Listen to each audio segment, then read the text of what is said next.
Hello, everyone, and welcome to another episode of Friends Occasionally Not Disagreeing. Tonight, I will be your host. I am Brett, and with us tonight, we also have... I'm Justin.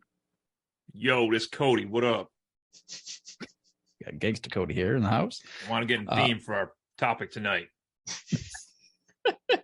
Well, that'll be interesting to see how that works in. Okay, so we are here tonight to talk about the first two episodes of the new Rings of Power series on Amazon Prime. This obviously is a big series because it is, the Lord of the Rings is beloved by a great many people, and this was very hyped up coming in, and they spent a ton of money on it. I believe the most ever, right? I think so. It's the largest Close to budgeted half a series. billion, I think, like 400 something million altogether. Yeah, I never heard the final number, but I know they kept like waving around like the $1 billion price tag. I don't know if they actually got that high or not, but looks like we're running a cool 715 million. Oh, that's all cost. Yeah, chump change. Yeah, I could have paid for that. So I guess let's before we get into that, anything you guys have been up to lately? Pop culture wise, anything with the movies or games or anything new? Well, on my end, I've been training somebody in at work, so that's kind of cut into my my free time. But in what time I do have, I've been playing through Soul Hackers 2, which came out just a few weeks ago. Not very far yet, but it's interesting. It's a spin-off of the Shin Megami Tensei games, so a lot of similar character designs and monsters and things. But the premise is, it's kind of like if you took Terminator and had Skynet be the good guys. So there's this hyper advanced AI that is so complex and intelligent that it can, for all intents and purposes, predict the future. Through calculations is what's most likely to happen, and it predicts that the world is going to end. So to try and stop this, because its main function is to observe humanity, and if humanity is gone, it can't perform its function. It creates a couple of synthetic bodies that it sends out to try and stop the events that'll lead to the end of the world. Also demons are a thing. So it's it's an interesting approach. Like I said, I'm maybe about 6 hours in so far, so I'm not terribly far, but I'm liking it so far. Nice. I haven't been up to it a lot. This week's been busy with work. I just started getting my Scholastic Bowl quiz team back together for the year, so that'll be a process over the next 3-4 weeks to see who's going to stay with that for us as we start to build our new team. And I just had something I was going to say. What was it? Boy, it was not related to that. Oh, I was just going to say before we started recording tonight, I caught up on the newest episode of She-Hulk as well. Mm-hmm. So I'm caught back up on that.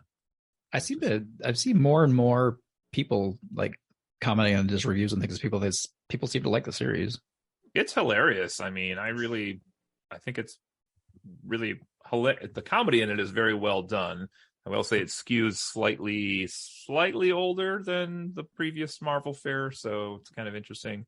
If only Joe were here right now, we know what he'd be saying. Yeah. Yes. But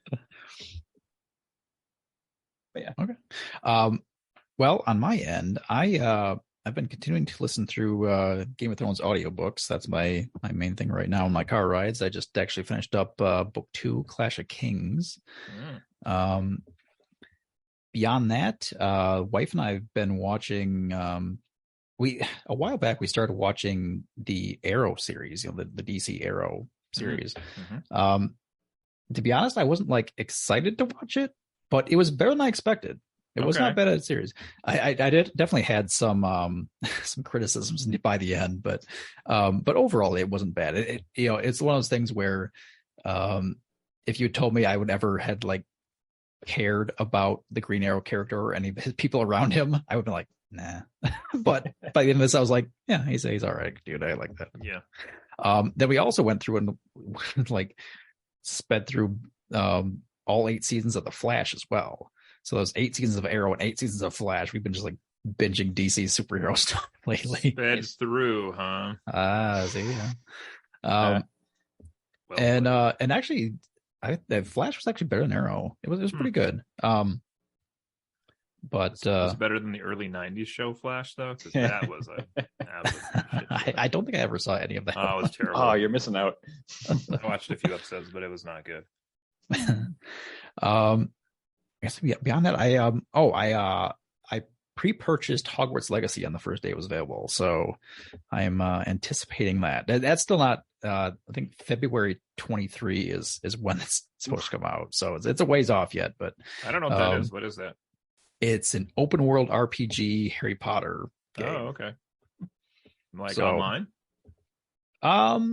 Is that like it's not MMO? They've said okay. it's single player campaign only. There's no multiplayer options at all. So is it based on the movies? No, it is set in the 1800s at Hogwarts.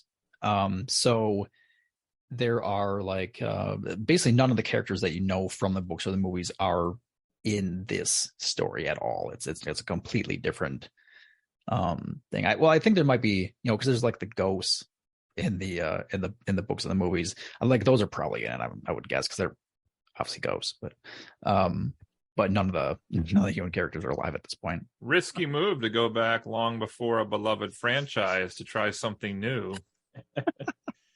We'll see how that works out for him. All right, so I guess it's time to get into this here. So as I said, we're going to review the first 2 episodes of Rings of Power, which at the time of recording this, actually episode 3 just dropped today, and I actually watched part of that myself, but the other guys here have didn't get to that. But so we'll just do the first 2 episodes, and I think maybe you guys want to start off with just kind of your history with the Lord of the Rings series in general. What kind of background do you have on it? Yeah, I can go first on this because mine will be the quickest, I bet. Obviously, I love the original trilogy of movies, especially the extended editions, which I've watched, I don't even know, 4, 5, 6 times probably by this point. So I love those. I love to make a marathon day of all those. I have never read The Lord of the Rings, and I know I'm probably in the minority of some people that we know, but I have read The Hobbit, and I did also enjoy the 3 Hobbit movies. I used to teach The Hobbit in English, and the book for that I know skews quite a bit younger, I think, than Lord of the Rings, is my impression, at least. In the movies, they kind of souped it up so they were closer to maybe the same age level, but the movies were still probably a smidge more young focused, I would say. So I was pretty excited about this. I know there's a lot of other stuff out there, and my accent at the beginning of the episode today, that was just me being the Tolkien white guy. You're welcome. You're welcome. You're welcome. At least I didn't go the other way, right? But anyway, that's about all I know, honestly. So I was excited about this. I'm always apprehensive when somebody's going to adapt a dead author's work in some new medium. So I think that's, something that's always curious how it's going to turn out. Or I guess in George R.R. Martin's just somebody who's died writing the books, whatever the case is. Justin, what do you got? Fairly long history with them, actually, which I'll summarize as best I can. Probably my earliest memory of any of Tolkien's stuff was of my dad reading me bits of The Hobbit every night before I went to bed when I was like 5. I grew up watching the don't say the word animated. What was that? Don't say the word animated. Yes, the objectively not great animated Hobbit and Return of the King Ralph Bakshi films when I, like all the time, anytime they were on TV. Is it Ralph Macchio films? Ralph Bakshi, I think, is the guy's name. Yeah, okay. That's a bit different. Yeah, but the rotoscoping and all that. But I have very fond memories of them, even though objectively they're not that great. And I've read the books a bunch of times. I've even read and enjoyed the Silmarillion, though it's been probably like 15 years since I've read that one. But yeah, so I do like Tolkien's work quite a bit, and it's kind of been a part of my life more or less as long as I can remember. So awesome. Yeah, I'm kind of on a similar page with Cody here. Even though I love everything that I've seen, as far as the movies and things, I've actually never got around to reading the books, and I've looked into getting the audiobooks since I drive so much that it's very easy for me to just go through these while I'm driving. But they're expensive. They're really expensive. Wow. So I've been putting them off, but I probably will at some point grab those, because I've kind of exhausted my library of audiobooks. I'm kind of starting to listen to things second and third time now. But I would say definitely my first introduction to anything Lord of the Rings was that same animated 1977 Hobbit film. I believe my uncle got that for me when I was a kid, and like I said, he was like, he wouldn't think he was, but he was really big into like fantasy and adventure kind of stuff like that, and even like his 50s, he was like playing like Diablo. We'd go over to their house, and he'd be sitting there playing Diablo, and the kids be playing with doing other stuff. But the Hobbit film, that was my first thing, and then obviously the big 6 set of Lord of the Rings and then Hobbit movies, which as Cody said, same thing. I've watched those several times each, and love all those. So I didn't hear anybody mention the classic Leonard Nimoy entry into the series, though. Bilbo back in, that he was high when he made that. I think a few people were, yeah, probably. The go-go dancers. I don't remember them in the story, but all right, they were hanging out with Tom Bombadil. I suppose let's get into the first episode here. So I think what we'll do is we'll just quickly go through kind of a scene by scene, just kind of, and then talk about what and if we have any thoughts about that particular scene, or just anything about the way the episode was going at that point. So episode 1 is titled Shadow of the Past. We started with Galadriel as a youth. She's making like some sort of paper magic swan thing, which turns out pretty cool. And then till the other elf kids like throw rocks at it and break it. Sure. And then she gets like this really awkward like her brother's like comforting her, and like there's like this weird explanation about gravity essentially, and like light and dark, and I don't know if there's should be like a hidden meaning there that I'm just not picking up on, but it seems like he just kind of made something up and it didn't really make sense. But the thing that didn't make sense about that to me was like at the end of his little story, and she asks about what if the light is in the sky, sure, but sometimes it reflects off the water, and how do I know which light is real, blah blah blah. And he says something like, sometimes you have to figure those things out for yourself, and I quote, because I won't always be there to speak those truths to you. And then like less than a minute later, elves are supposed to be immortal, but less than a minute later, the voiceover from Galadriel says, "We had no word for death." So what the heck did he mean by that? They didn't know what death was. That is an excellent point. Go on a vacation, or that didn't cross my mind, but you're right. Yeah, he yep. So odd. Yeah. So after that, we get a scene where Galadriel in a voiceover is describing how Morgoth, he destroys the 2 trees on Valinor, which is like the elves' kind of like source of power and light and life and all this stuff. Which, if I'm like getting any of this wrong, just go ahead and correct me, Justin, because as I said, I don't actually know the source material that well. But I'm kind of reading the words. I wrote down like Elf City. So go for it. Mostly I'm going off of things that I read in other places. But okay.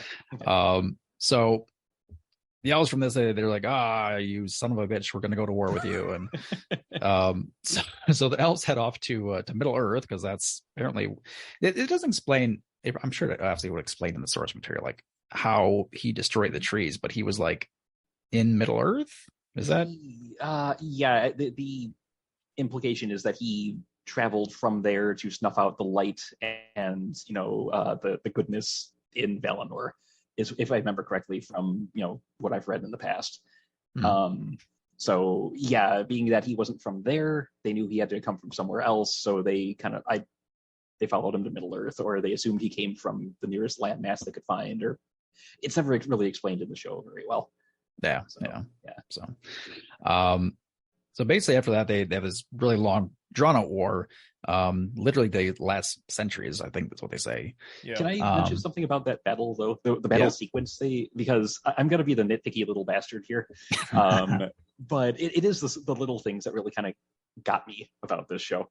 So there's a big, Lord of the Rings style fight where it's, armies clashing together, and it leads off where there's like one of the giant eagles that are known to be in this setting. It's fighting something in the sky, and it catches on fire, and you can hear it shrieking. So it's still alive, but instead of like thrashing or like trying to fly away or anything, it's just like, well, guess I'll die, and it just motionless falls to the ground. Despite the fact it's clearly alive and making noise. And the brother character, before he dies, he just gets kind of bum rushed by orcs, but instead of like stabbing him or like doing anything, they're just like, a high school touch football game. They're just like pushing at him. It's like the battle sequence was terrible. I feel that's that's a fair interpretation there. The bit of that battle, so that was like the first big like CGI thing that we're getting with this show that they dumped all this money into, and it's pretty flashy, but you're right, that bit of the fight is not terribly believable, but so from there on we get Galadriel at that point then continues to try and find her brother, but he ends up getting killed by Sauron. But at some point Sauron then like brands his body, Finrod, like brands his body with this mark that's like this mystery mark. She doesn't know what it is, but all that then drives her to kind of carry on her brother's mission to continue hunting down Morgoth if they can find him, and Sauron and all the orcs and everything.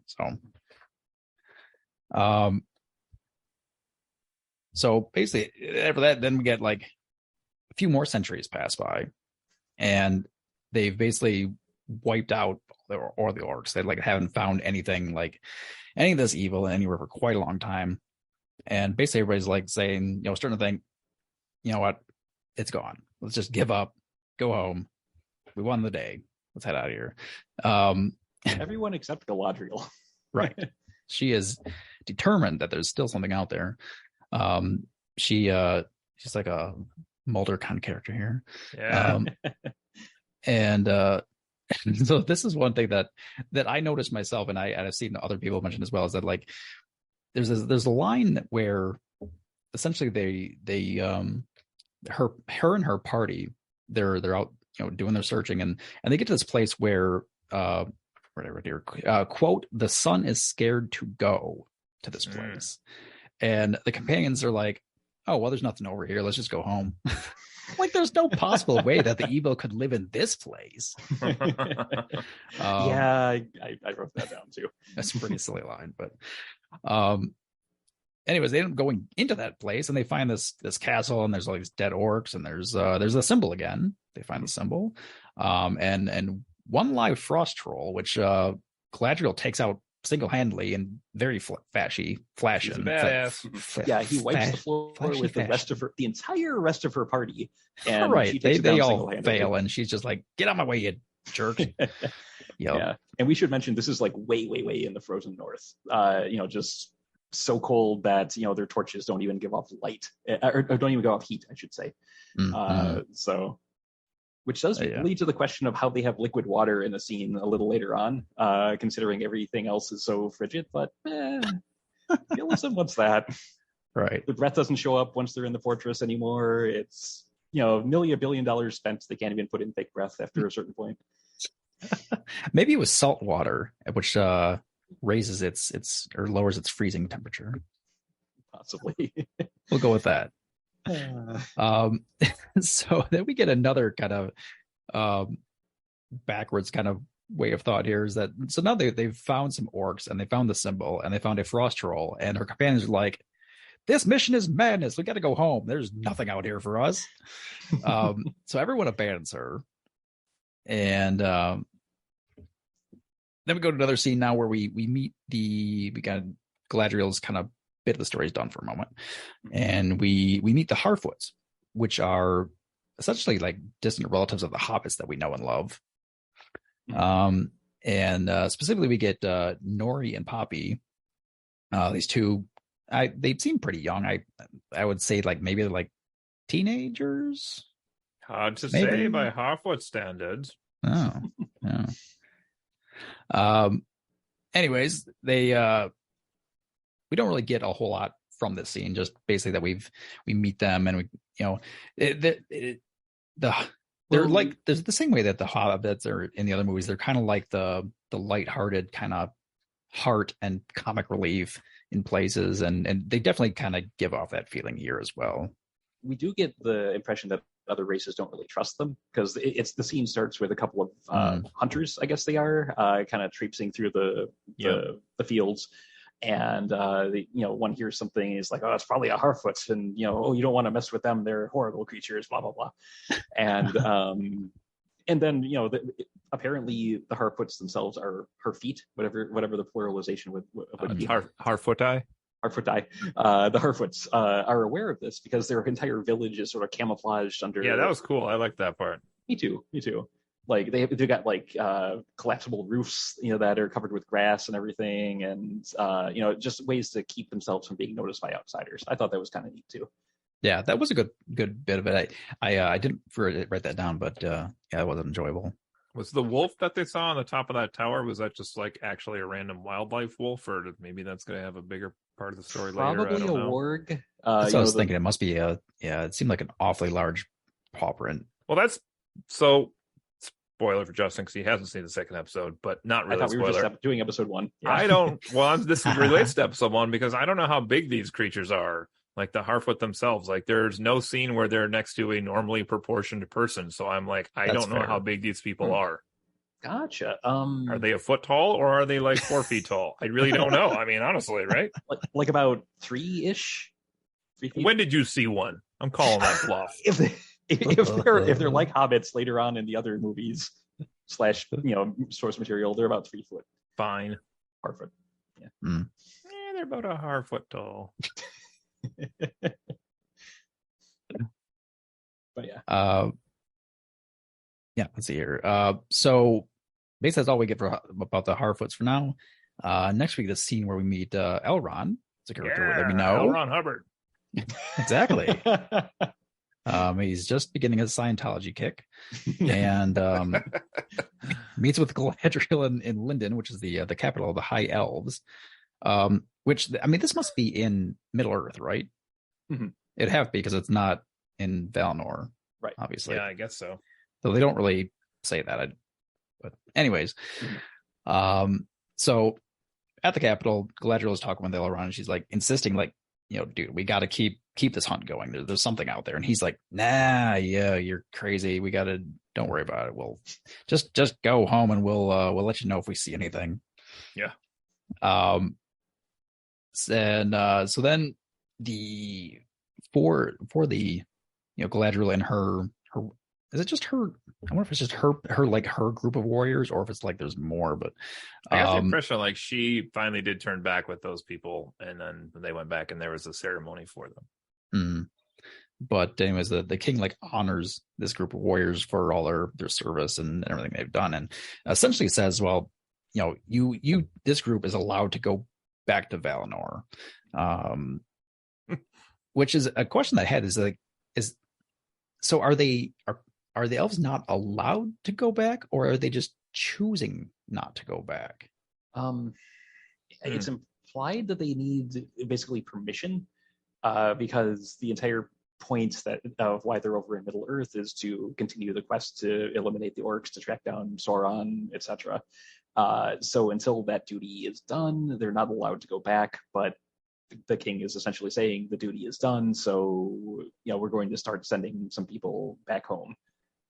I am pretty sure what that boils down to. Okay, that was just one question that came up as I was watching. Sure. Next, we meet another elf named Arondir. He's an elven soldier who's patrolling in the area of the Southlands for just signs of the enemy and evil, which they haven't seen anything in like 70 some years, they say. I don't remember the exact number. It's like 70 something. 79, I think I had written down. Yeah, 79. Yeah, that sounds right. Yeah.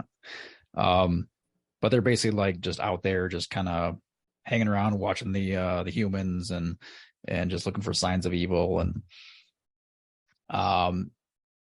but in the meantime, Arondir's he's gotten a little close with this human woman, this healer named Bronwyn, which he very awkwardly, in his elfish way, tries to say that he loves her, but doesn't really say that at any point, I don't think. He's very stoic, this one. Yes, he is. He's very stoic, like face of granite. Let's see. Next, we get Gilgalad, who is the High King of the Elves. Goes through the ceremony declaring that the war is over, and now all these outposts are going to get disbanded because you don't need them. Everybody go home, back it up. At which point, Arondir, now having to leave his post, goes to see Bronwyn for one last time. This is the point where he like awkwardly says, "Oh, I love you," and then they're interrupted with by everything but my words. Yeah, exactly. Yeah. But they're interrupted by this dude. This farmer comes up and he's like, "Hey, take a look at my cow." And the cow is oozing this black tar out of its udder. Yeah, which just looks delicious. Give me some of that. Yeah. And so at that point, Arondir and Bronwyn as well, they're like, "Okay, we got to go check out how this cow got this way." And the farmer's like, "Oh, well, this cow is grazing off to the east here, so go check out over there." Then we get a scene with Theo, which is Bronwyn's son, and somehow he'd figured out that this farmer had like this cubby, this little secret stash in his barn. So he and his buddies were like checking out what's in this stash, and he opens up and there's actually a broken sword inside this stash and it's engraved with the same symbol that Sauron had used and marked on Finrod. And then what happened? The interesting thing that happens is that the blade kind of calls to Theo in like the black language, like the ring used to do with Frodo. So that definitely gives us a the start of our vibes that the evil's returning, and I can't imagine it's going to be good for Theo. It does raise the question of how the heck it got there. Yeah. So like, I mean, they do later on, like the elves are talking about how a lot of the humans in this area, they had backed Morgoth in the war. So I would say it's reasonable to say that the farmer was fighting for the bad guys, at that point, and that's how the sword got there. But it is questionable, like why it's there. Yeah, I guess we don't know. Maybe this is from source material too. But like, are we supposed to know if like because at first I was watching and I was like, oh, the humans must have been like tricked or under power or something to like fight for the evil team. But then now you're just talking about this and I'm like, well, maybe he was giving them like a better tax rate or something. I don't know. Like, I mean, for some it was trickery. For some it's just the vices of greed or lust for power, that sort of thing. The problem I have with this farmer having fought in the war though is the elf we're talking about here, was it Arundel? Arondir? Arondir, thank you. So he's around here somewhere. So when he's first shows up, he goes into a tavern and is like getting information, and this drunken guy comes up. He's like, we're gonna throw you out, blah blah blah. And all this talk of of orcs, that ended 1,000 years ago. So that indicates that's the last time any fighting was done in that area. That barn looked old, but it didn't look 1,000 years old. So that's a great point. Yeah, it could have been put there. It could have been moved later. Also, I But- liked how the two elves came into the village with their hoods drawn like badasses, but apparently that was just for our benefit as the audience because the humans were like, "Oh, he's back again." Yeah.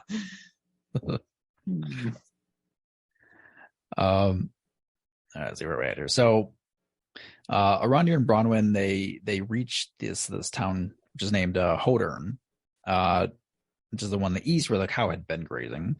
Only find that it had been essentially burned down. There was like nothing left over there. Then we have a scene with Galadriel. She's on the ship headed back for Eleanor. She had kind of accepted her retirement as it was. And but just before they basically get there and this bright light, it's like gates open up in the sky and they're about to go through into their heaven, more or less. And she's like, no, I don't want to. And she thinks back to the that weird conversation with her brother about how should I know what's the right thing to do or what's wrong. And basically that convinces her to abandon ship and let everybody else go on without her. So she just jumps off to swim back to Middle Earth, apparently. Yeah, she's in the middle of ocean, nowhere. she jumps Yeah, off. exactly. Yeah. And we've seen the map in an earlier scene. It's not a close proximity. It is. You know, not the close. merfolk, I mean elves that are known for their swimming abilities. Yeah, so I mean, we get kind of a feeling of how large Middle Earth is based on how long it took our Hobbit friends to travel from the Shire to Mordor, right? So we know that Middle Earth, the continent of that, is pretty big. And yeah, when we see that map in the kind of those opening scenes, I would say like the ocean is probably like at least 2 Middle Earths long. So She's going for the gold medal. She is. Wow. It's definitely Olympic. That's a pretty Pacific Ocean reference you're making there. Sorry, that was terrible. Keep going. I liked it though. So we end the episode with the final scene here of as Galadriel is in the water, she sees this meteor flashing across the sky, and basically everyone sees the meteor at some point. So it ends up crashing down in Middle Earth, basically right outside the Harfoot community. And Nori sees this right away, and she goes to check it out. It's kind of funny because like, did no one else see it? Because no one else went to look at it. Like she was the only one. But there was one other guy in the Harfoot village that was like, it must be a falling. I mean, he said something like falling star or something, but oh, you're right. I think no one else was anxious to go look at what had happened. Yeah, no one cared. They're like, whatever. Yeah. So she goes to check out this meteor crash site, and there she finds an unconscious and naked man at the center of this crater. Yeah. And that's how the episode ends. I didn't chase falling stars before, but now. So, am I the only one who's played Diablo 3 out of all of us? I played because this is Tyrael. Tyrael falls out of the sky is a meteor in Diablo 3. It's almost like not quite shot for shot, but it is the same damn thing. He's like curled up, he's unconscious. It's like that's pretty interesting. I'm like, I've seen this before. I have played that part of Diablo 3. I didn't make it very far into it, but I did get that far. So yeah, I really kind of cocked an eyebrow at that. Yeah. So I guess just as a review in general here, how do we feel about episode 1? I know for a lot of people, and myself included, there definitely was parts where it felt like it was dragging on a little bit. It was a bit slow, but as a first episode, you can't just jump into the action. You've got to build up the world and the characters to some degree, and that is always a bit of a slog. So, I've seen a lot of people be like, "Oh, that first episode was just slow and boring." It's like, well, this is kind of what first episodes usually do. So I don't really put too much into that. But how'd you guys feel about it? Yeah, parts of it were slow. I think some of the time was used better than others. Like certain focus groups were better developed than others. Like, I honestly think the Harfoots were, out of all the three main focus, the elves, the Harfoots, and then the humans, I think the Harfoots got the most, not even the most time, but the most detail put into them. Because you see how their society hides from others. They've got this like Harfoot almanac that goes back presumably hundreds of years with things they've detailed about the seasons and like seeing hunters at this time of year. This means that, and it really felt like they had a developed culture, and I liked that quite a bit because they felt like a real believable part of the world. The elves, it really felt like they just kind of jumped forward in time, between this is happening, then they're chasing the Sauron to here, and then they're going to the frozen north. It felt like it was on the fast track, and it could have used maybe a bit more fleshing out for them. And the humans are just sort of there, right? Yeah, you get like almost nothing from them. Yeah, but I mean, certain parts were built up better than others, I think, but I'm not going to dwell too much more on it for right now. I don't want to hog all the spotlight. I made quite a few notes for the first episode on this because this is probably, of all the things we've reviewed, like, well, maybe some of the music ones we've done, but like I was mentioning before the podcast, I downloaded the first 2 episodes on my phone because I knew I was going to be like pressed to even get these 2 episodes in. So I was like watching some in the car and some at school and after work, and and then I watched some here on the big screen and a little bit laying in bed, and like I was kind of all over the place on this. But that all being said, if I consumed this the way I think I did in my mind, I liked quite a bit about this first episode.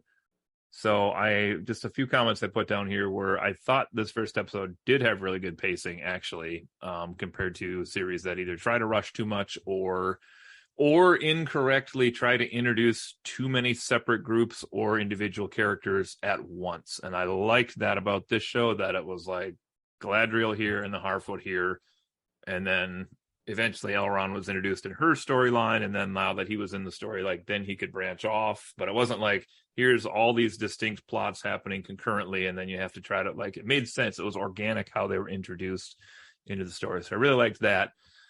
I know Justin will agree with this comment. Brett probably will as well. But you know what this series had in the first episode that Wheel of Time sure could have used? And theirs is a map feature. Boy, it was great, wasn't it? Yes. When they were showing it scroll and they were like, here's the places that are named, and now they're in this place, and you see how far away it was. I was like, oh, that would have been so good in the other series. And now I feel like they really can't do it because they'd just be copying their own series from this series. So now it's doomed to just not have a map feature if it comes back again. So I thought the dialogue actually was pretty good in this first episode, maybe with the exception of Big Brother's comment of words of wisdom there. But in general, it seemed like each character was saying things that I thought was believable to their character. Nothing felt too forced.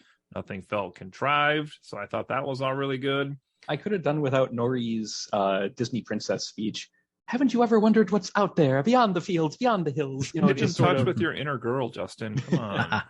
It was just so by the numbers, Now, I don't know where we're talking about episode 2 here, but I don't know where this goes with this guy that comes out of the sky at the end of episode 1. But I did put in my notes here, like, I liked that, like, as a way to end the first episode of a new series, they show this, whatever the hell you want to call it, falling star, meteorite, or whatever, from like at that point they had established 4 different characters once you include like the Arondir.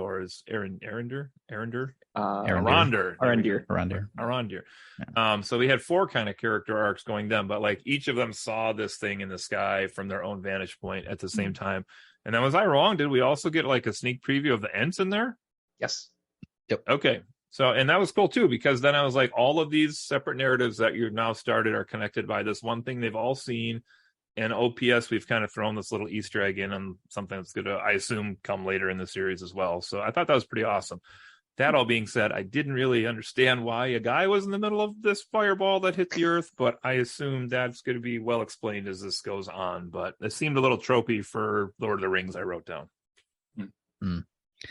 Yeah, I agree. So just going back to the map thought, I actually saw like a comment just randomly online that somebody thought that like the map thing was like cheesy, and I was like, it's really, a fantasy, any kind of fantasy story really centers kind of like on a map at some point. Like anything, game, stories, anything, like any of these books, these fantasy books, they always have a map in the book somewhere, usually, at least the good ones do.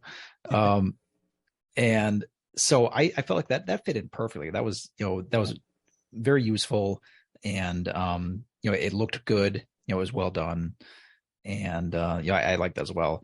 I definitely like the ending because it, you didn't get a whole lot of action. As we talked about, it was more just kind of like leading you into the world, and we weren't getting, other than that first kind of bit with talking about the war. We didn't get a lot of action in any kind of sense, and so to have like this big event right at the end with like this mystery, this dude that's like, popped out of a meteor, and wondering, what the heck is this? What is this guy? Who and where and why, and have that, right at the end, a nice cliffhanger. I always enjoy something like that, and I would say overall, I liked the episode. I thought a lot of it was well done.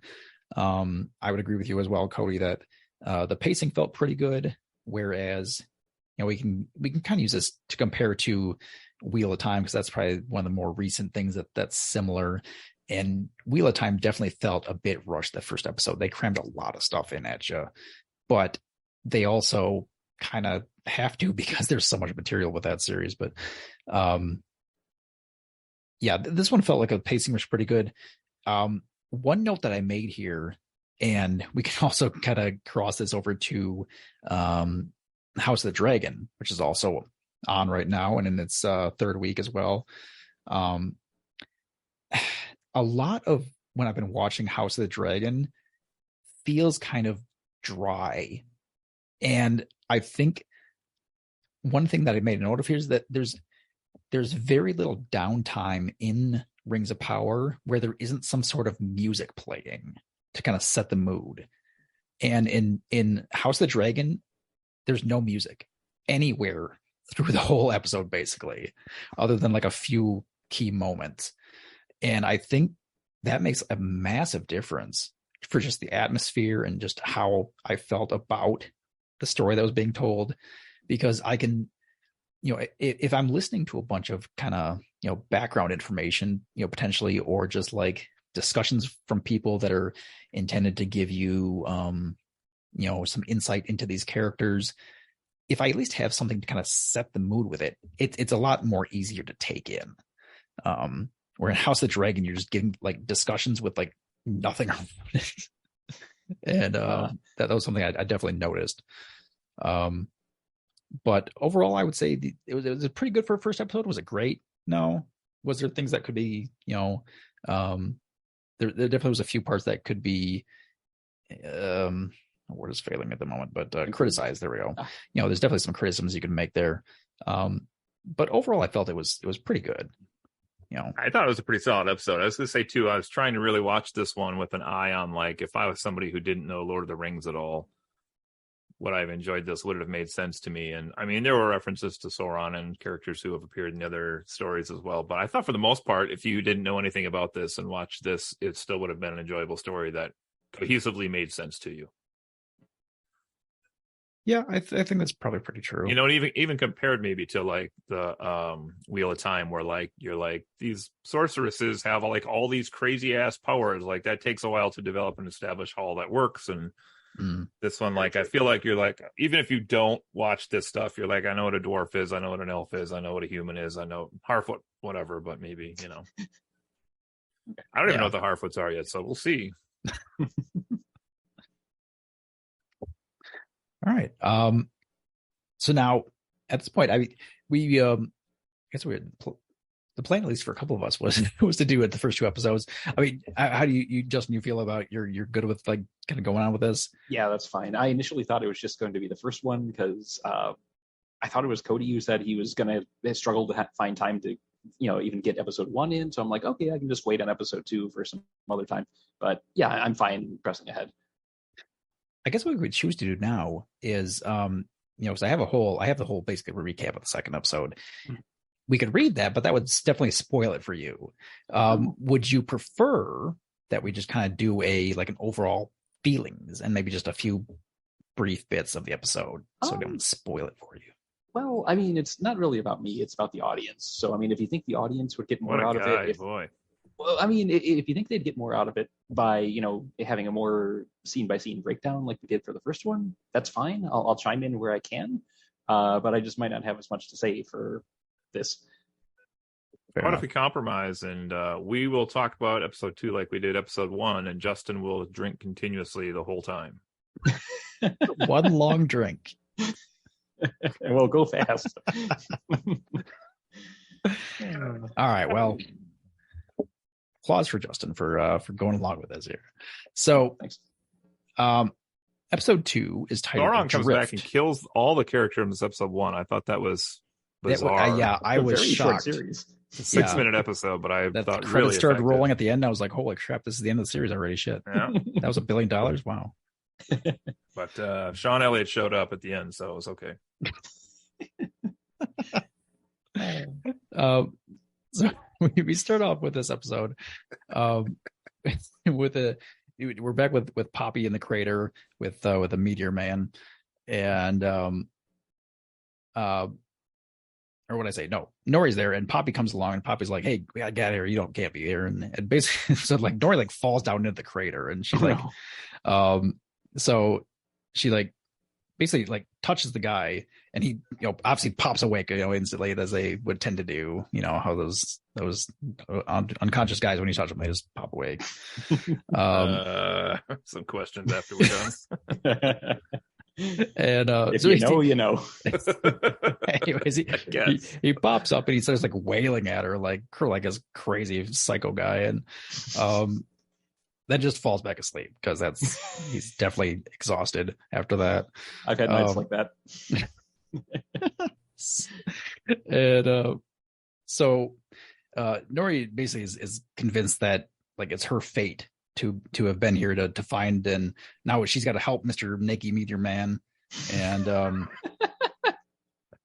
and she's convinced this guy's somebody important. They need to protect her. So she convinces Poppy to let's drag this guy out somewhere and build him a shelter and take care of him. Then we go back to Hodern, which is the burned out village that Arondir and Bronwyn are at, and basically there's no sign of people anywhere. They do find some tunnels that are dug into the ground, and they're like, this wasn't dug by people. And so Bronwyn goes back to her village, whatever the name of that is. I actually don't even know. And Arondir goes to investigate these tunnels. Then we go back to the elves at this will probably be an incorrect pronunciation, but Eregion. Okay. Eregion. Yeah, I don't know. One of those is probably correct. Okay. Which is the realm of the elven smiths, where we meet Celebrimbor, and he explains that the elves should be trying to form an alliance with the dwarves of Khazad-dûm, because they got this. And they don't go into detail what it is, but there's this project that he's been tasked in. They're like, okay, let's go talk to the dwarves and see if they'll help us with this project we're working on. Seems way shady, by the way, as well. I don't know if we were supposed to think that or not, but I just didn't trust that elf as soon as he started talking. I was like, we'll see. I don't know. It was the shifty guys, wasn't it? We don't find out yet, Justin, but I don't trust him. Yeah, so we'll see. Yeah, we haven't gotten a lot from him yet. Or maybe Brett does. He knows more than I have. Episode 3. So Elrond ends up going with him to meet the dwarves because he's a dear friend of Prince Durin. And so they make the journey, but instead of being welcomed with open arms, they're actually refused entry. At which point Elrond invokes the right of Sigyn Tarag, and they let him in instantly at that point. They're just like, get in here, let's do this. Kudos to your notes. Wow. All right. I did most of these. I did not.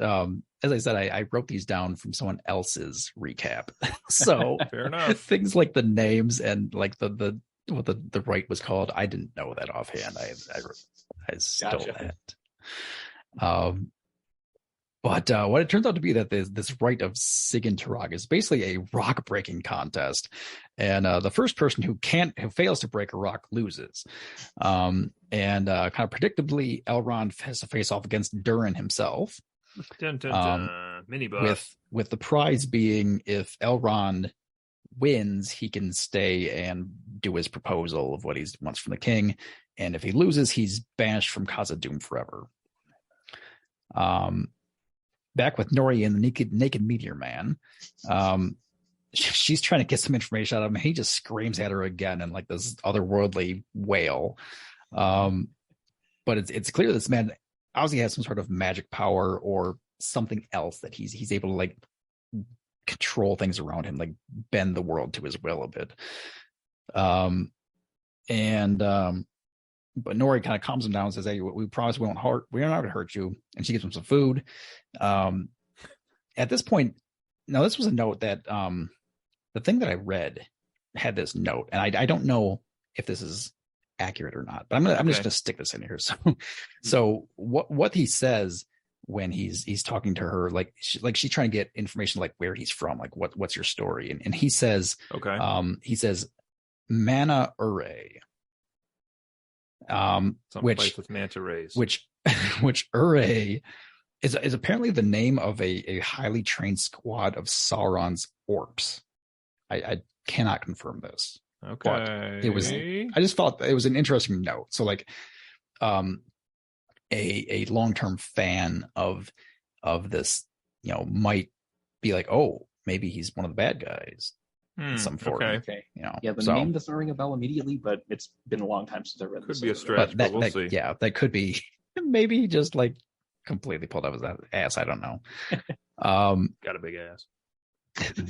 Or maybe not. We don't know how big the Harfoot are, so there you go. Oh, that's right. This guy could be a short person. With a tiny ass. Mr. Tiny Ass. Thank you. Next scene, we get back with Galadriel.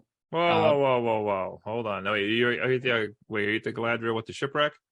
Yes. Well, we got something big that happens at the end of this scene with the giant Nori here, and that is he is like drawing on the ground with a stick, and then the stick breaks at the exact same moment her dad's ankle breaks. That's right. And so there's this, I had a real question, like, was that put in there as a red herring by the producers, or is that actually like somehow he controlled that from where he was? I don't really know.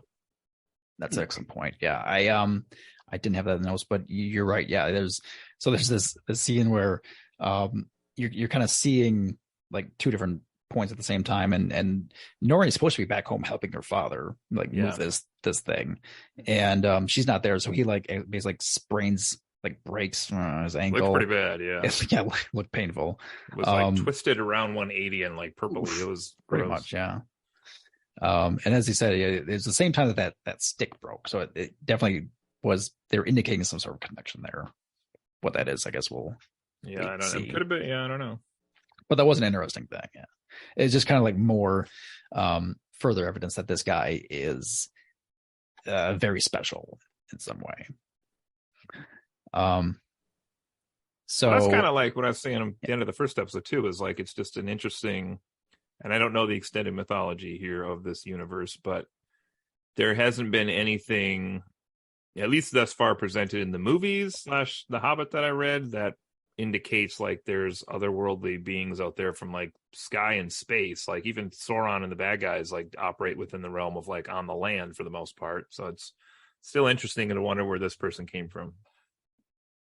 Yeah, there definitely are theories out there, which I probably won't. I won't go into them unless one of you guys brings it up, but there's definitely a big theory out there about who this person is. Okay. Also, I was thinking turns 180 and it's kind of purpley. What are we, the state of Ohio in their next Senate election? Sorry, that was neither here nor there. But anyway, all right, keep going. We have a scene with Galadriel. It was apparently, as we talked about before, she's swum most of the way back to Middle Earth somehow. Maybe she rode on some dolphins or something, who knows. Yeah. So she meets up with this group of survivors on this makeshift raft, and they spot her and pull her aboard, even though they're kind of suspicious of her. And they explained their boat had been destroyed by what they're calling a worm.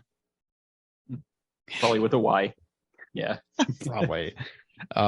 Which we immediately, because of course they say it and it just appears. And you're right. It's just like a giant like sea creature, like a like an evil dolphin, but huge. No, I don't know. Yeah. It's kind of like a shark mouth and like these big fins, and yeah. You get a pretty good look at it. It's pretty cool looking. I mean, yeah. I will say, there's a giant creature in the sea. Okay. It promptly like eats everyone else except Galadriel, and there's one other guy who we find out is named Halbrand, and so they're attached to what is remaining of this raft thing that they had. That's another, just the two of them out in the sea. Then we go back to Elrond, who, despite putting up a good fight in the rock breaking contest, ends up losing predictably. The big note that I had from this fight, so when we finally get in here and we're meeting, kind of getting acclimated with the dwarves, they're very much what they did in the movies, where they're kind of oafish in some ways, and they're kind of like always like drunken and like partying kind of, and so basically everybody's like watching this contest. They're all like drunk and they're just drinking their things, and they're like the note I made here is entirely too many dwarf face close-ups. Like it was just constantly like zooming in, just like right into a face and like back just out to show you them all into someone else's face, and they were all like going ah! It's just like I'd still take that over the barrel scene from the second Hobbit movie, or sequence, I should say. Yeah. Well, one thing that's different in this movie with the dwarves too, and I guess time-wise maybe it makes sense, but like their presentation of their world is significantly different in this show, where it's like waterfalls and greenery, and they have found multiple ways to get light underground, and they have trees growing underground, and compared to the Lord of the Rings, where it basically was a tomb, and then in the Hobbit, like very ornate but still very like rocky.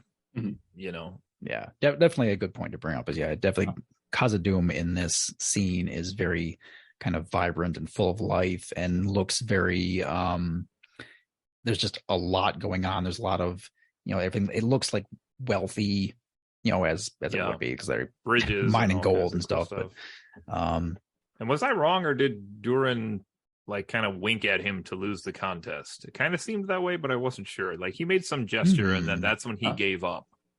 But based on what happens immediately after that, I'm not sure that that's the case. But right, yeah, he definitely doesn't treat him well after that. But yeah, I'll have to go back and look at that. It might have just been the kind of like, look, dude, I got you, give up. Yeah, kind of look, maybe. But, that seems plausible.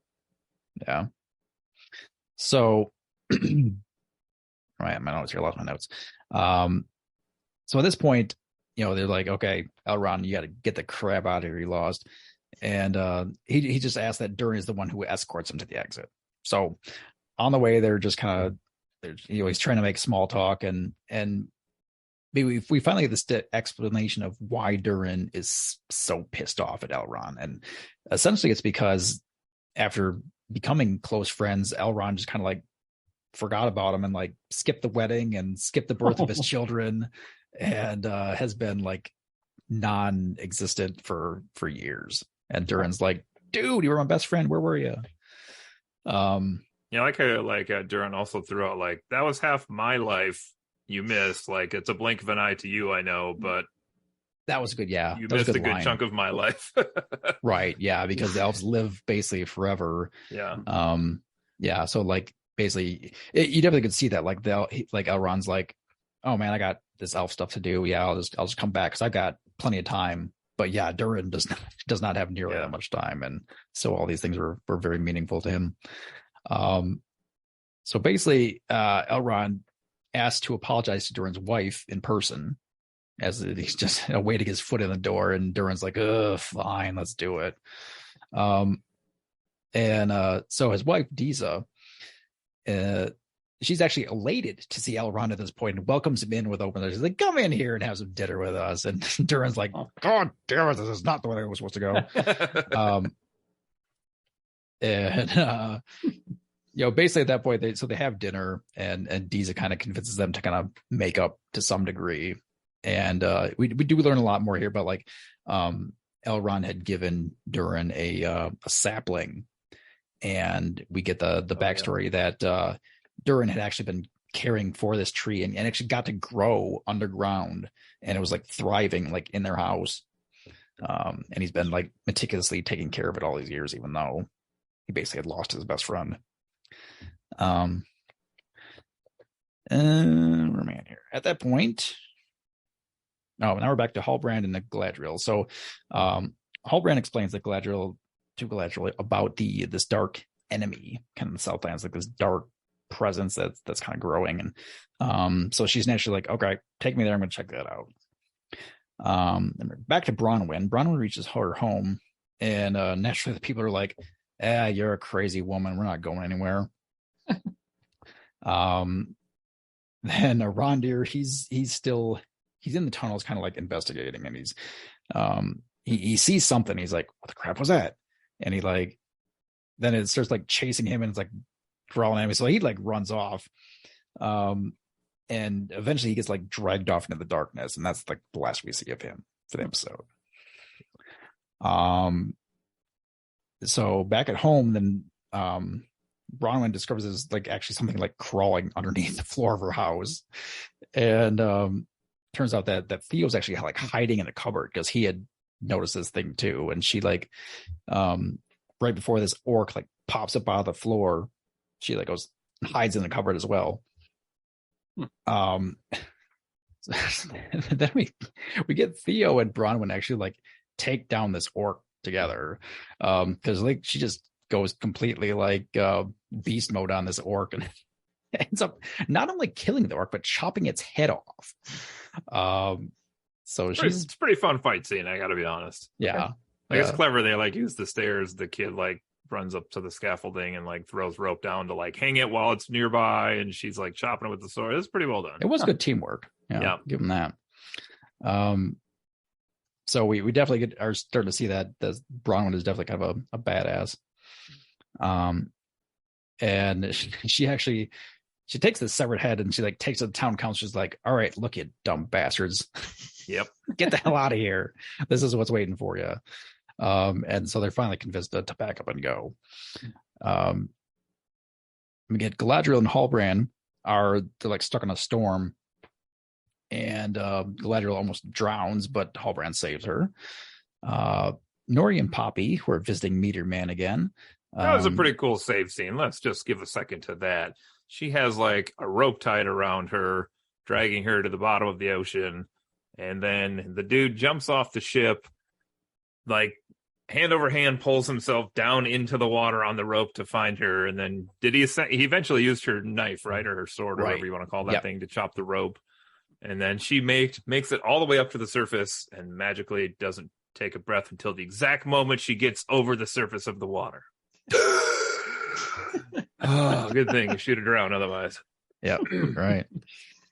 I always lose my spot here. Meteor Man. Nori and Poppy are talking with Meteor Man again. Nice, Justin. So he's like, notices that they have these lanterns, and so they explain, well, our lanterns have like fireflies in them. That's how this makes the light. And then it was, I think, like one of them gets busted open by accident. It was an accident, right? It wasn't like they didn't open it. I feel like Meteor Man like made it break or something and release the fireflies. Yeah, maybe he did. Which this scene did not exactly go at all like I thought it was going to go at first either, I'll point out. But anyways, one of the lanterns breaks open and there's fireflies going about. And so a really interesting thing here that if you, when you watch the episode, I'm sure, Justin, you will definitely pick up on the symbolism behind this. But basically he talks to the fireflies in this mysterious language, and so they start like doing his bidding, and they actually like make a Parcel tongue. He's a snake. So they actually basically make like a shape in the air, and they Nori and Papi believe that it looks like stars, like a constellation like shape. So they determine that he's trying to tell us where he's from or what to do, because this is a star pattern. We have to find this star pattern. That's going to be our clue to get to the next thing here. And just kind of curious, like Nori made the comment, like, I don't know where that is, but I think I know where we can find it or something. Right. Yeah. And I was like, you're a little person that lives in one like cubic acre of the field whose like race really emphasizes that they never leave that area. How do you know? I guess the book, is that what I was about to say? Was she talking about the guy with the almanac? It just made me wonder because, Maybe. like, I don't know how Middle Earth's world works, but, like, in our world, like, depending on where you're at with the tilt and stuff, what you see in the sky is not necessarily 100% of what's out in the sky. So, like, it was weird that she was like, oh, we can find that place. That's just fair. establish the ocean's at least twice as large as this little chunk you live on. Sure. Yeah, absolutely. Being how isolated they are, that didn't quite. She's an optimist, like though. Yeah. And we get a really interesting scene here with Theo. So they're all packing up their stuff, getting ready to leave the village, and so he has packed away this broken sword that he found in the barn, and this was, I don't know exactly how this. So basically, he's like, his hand is still bleeding from the fight up with the orc. Apparently, we'll just it have looked to go like with it that. like sucked it out of him. Yeah, so he's got like, maybe we'll go with that. Basically, yeah. What I'm going to tell you in a moment here. So he's like, there's like blood like on his wrist, and he's like holding the sword, and the blood actually gets like drawn up and sucked into the sword. Okay. And it actually regenerates part of the sword. Yeah, which was a really kind of cool looking effect. But it definitely, the sword is more complete, at the end of this process. Put it by that cow. Oh man, who knows what I might make. And that's the last we see of him. And in the closing shot for this episode, we get Galadriel and Halbrand are still floating about at sea, and they get found by a ship. And this dude's like kind of looking down on him, and that's the last shot of the scene. We don't know anything about this guy, if he's good or bad, or what he's got, his story is. But of course, he's like perfectly silhouetted by the sun behind him, so we can't see what he even looks like. Yeah, can't even see his face technically. Yeah. But I liked how, was it the humans? We didn't see the Harfoot leave, did we? Was it the humans we saw leaving?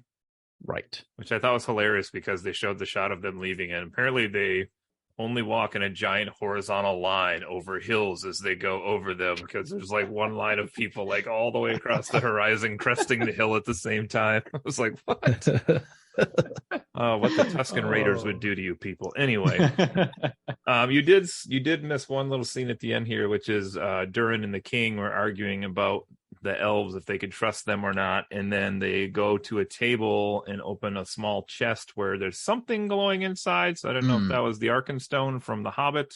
That was my intent. That was my only guess I thought as well. But I couldn't remember in the like prologue of The Hobbit. They do say like who found it in the wall when it was found. I just can't remember who it was. The like dwarf lineage. But I did pick up as soon as they introduced Durin. I was like, well, that's the holiday that they found the door at the top of the mountain to in The Hobbit, when the swallow like pecks on the wall, was on Durin's Day. Durin's Day. When the thrush knocks. Yeah. The thrush. Yeah, that's what it was. Yeah. All right.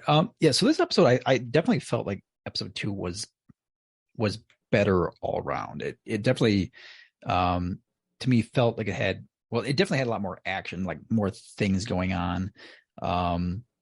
There was less of, parts just kind of being drawn out with just information. And there definitely was you start getting, like you say, with the more information from the Meteor Man, which is, definitely seems like this guy's going to be an interesting, person in the story. You get the scenes with the sword.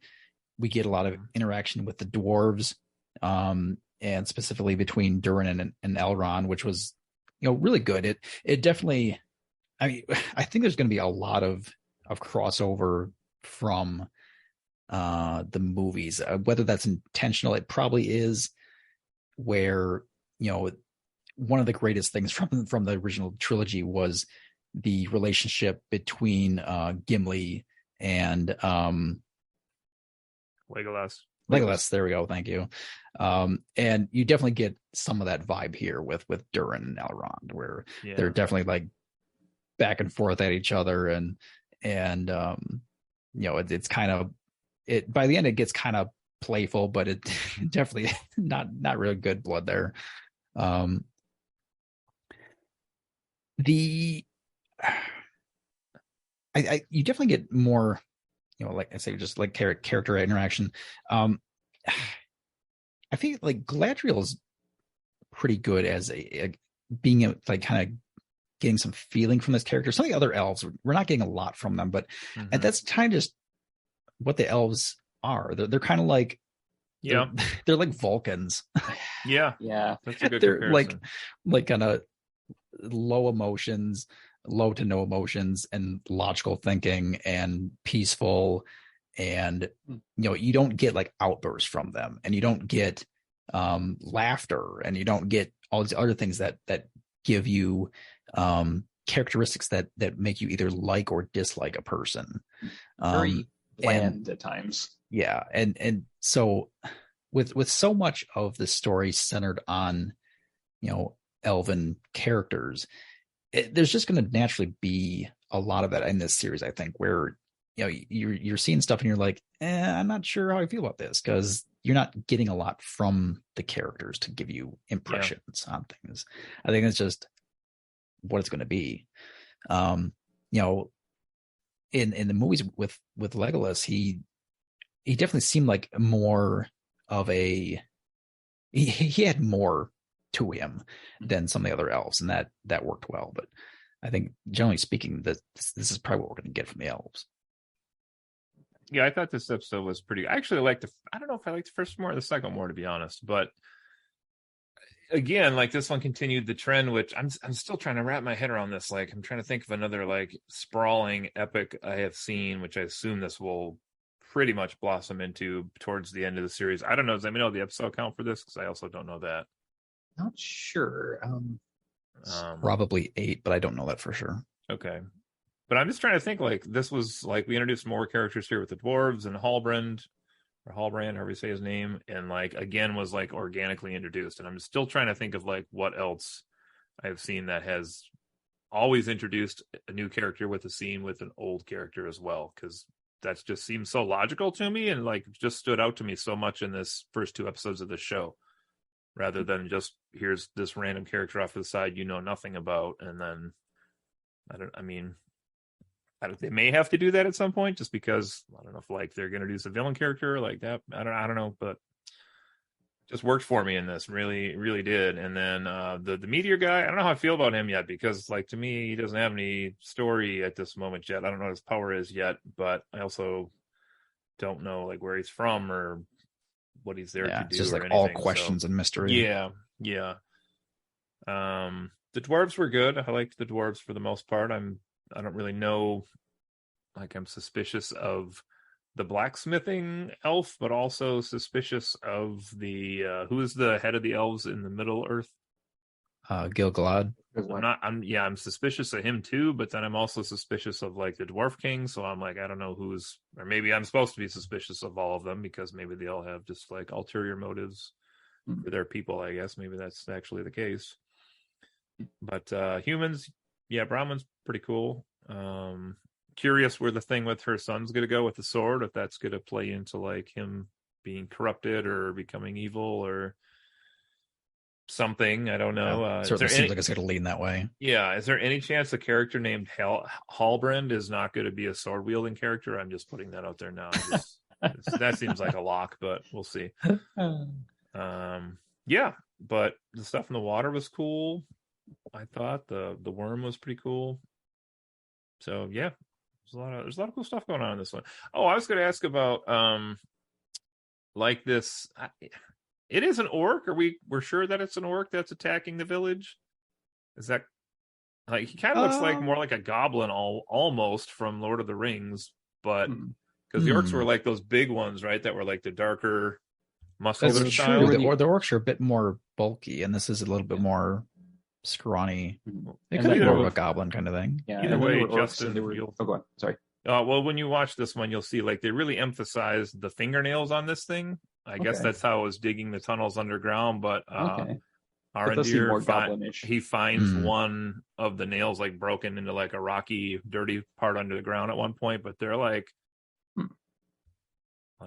they seem a little more intimidating. Well, maybe not because a lady and a kid just killed it on their first appearance, but they seemed more intimidating than they did in Lord of the Rings. But I think they were meant to be like the underling of the henchmen. So who knows? Okay. Yeah, that feels like a good point, though. I didn't think about that. I just was classifying them all as orcs, but be right. It's probably goblin. Yeah, so that's questions. I've got a couple of questions here for you guys. Yeah, if we're at that point.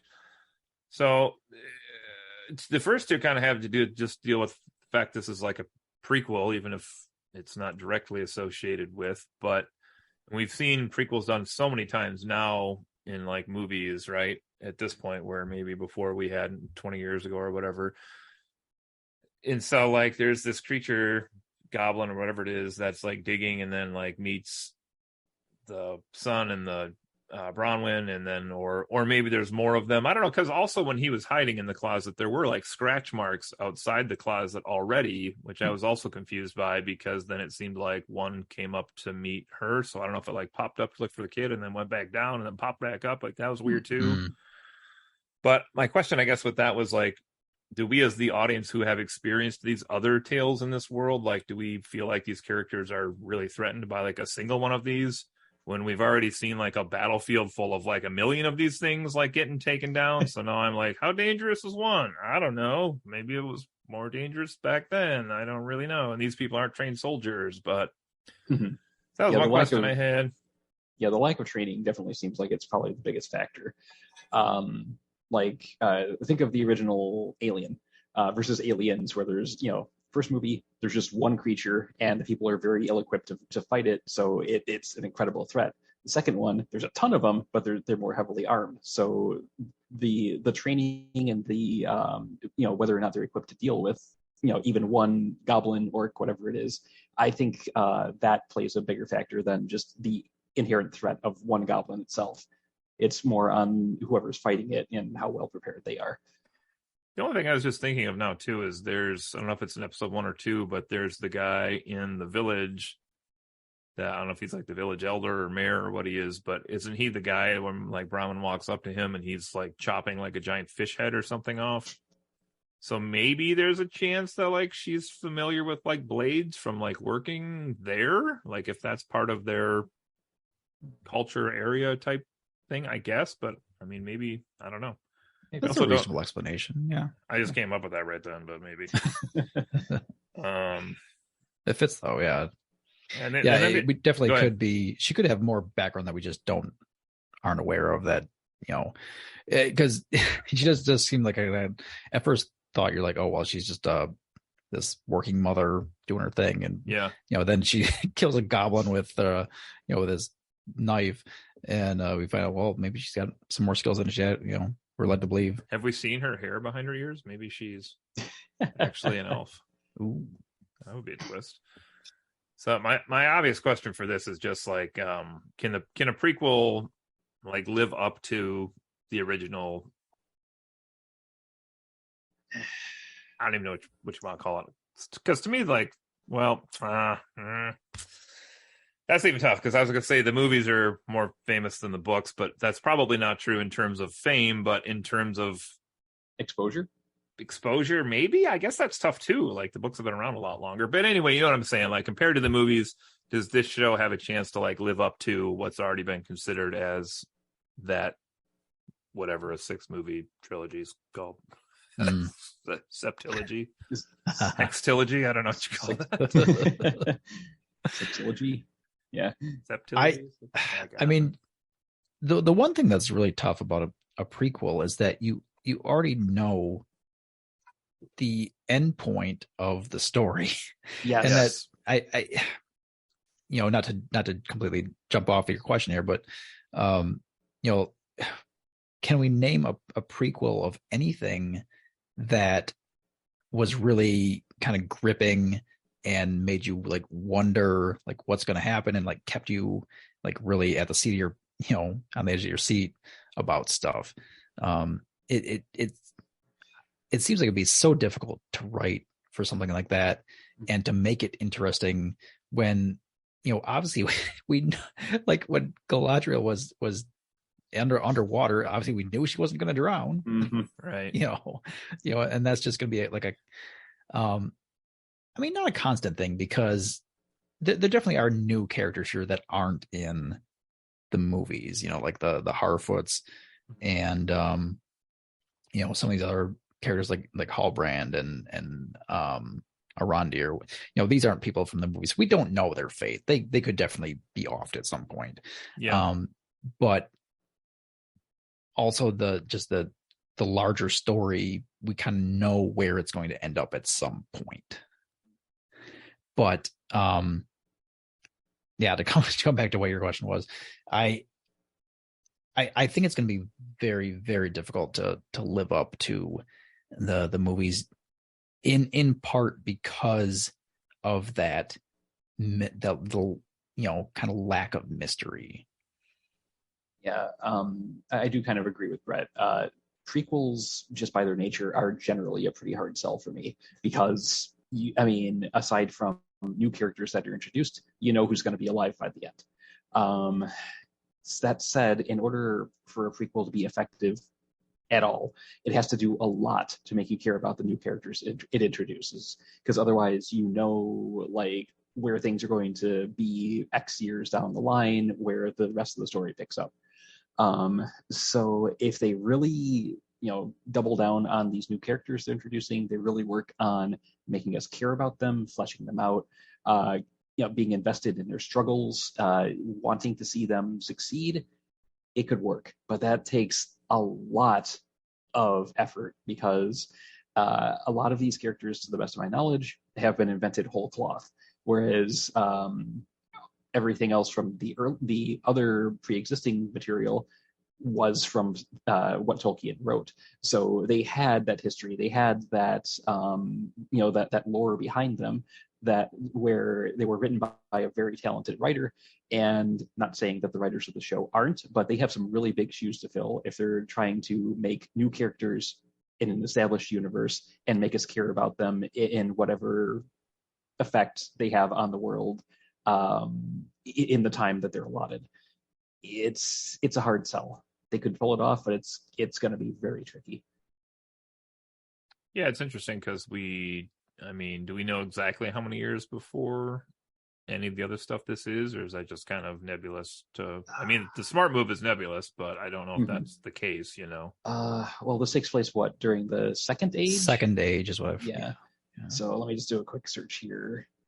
Because then if you don't exactly know, then at least you have the the advantage of like these characters could die off and that's why they weren't in the future series, or maybe, well, it's got to at least be a ways into the future, I think, okay, right? Before the others are there. Let's see, the Second Age lasted for, just the Second Age itself lasted for 3,441 years. That's all? That's all. But so that's a huge span to cover. But oh god, there's like a huge breakdown on the wiki I'm looking at here.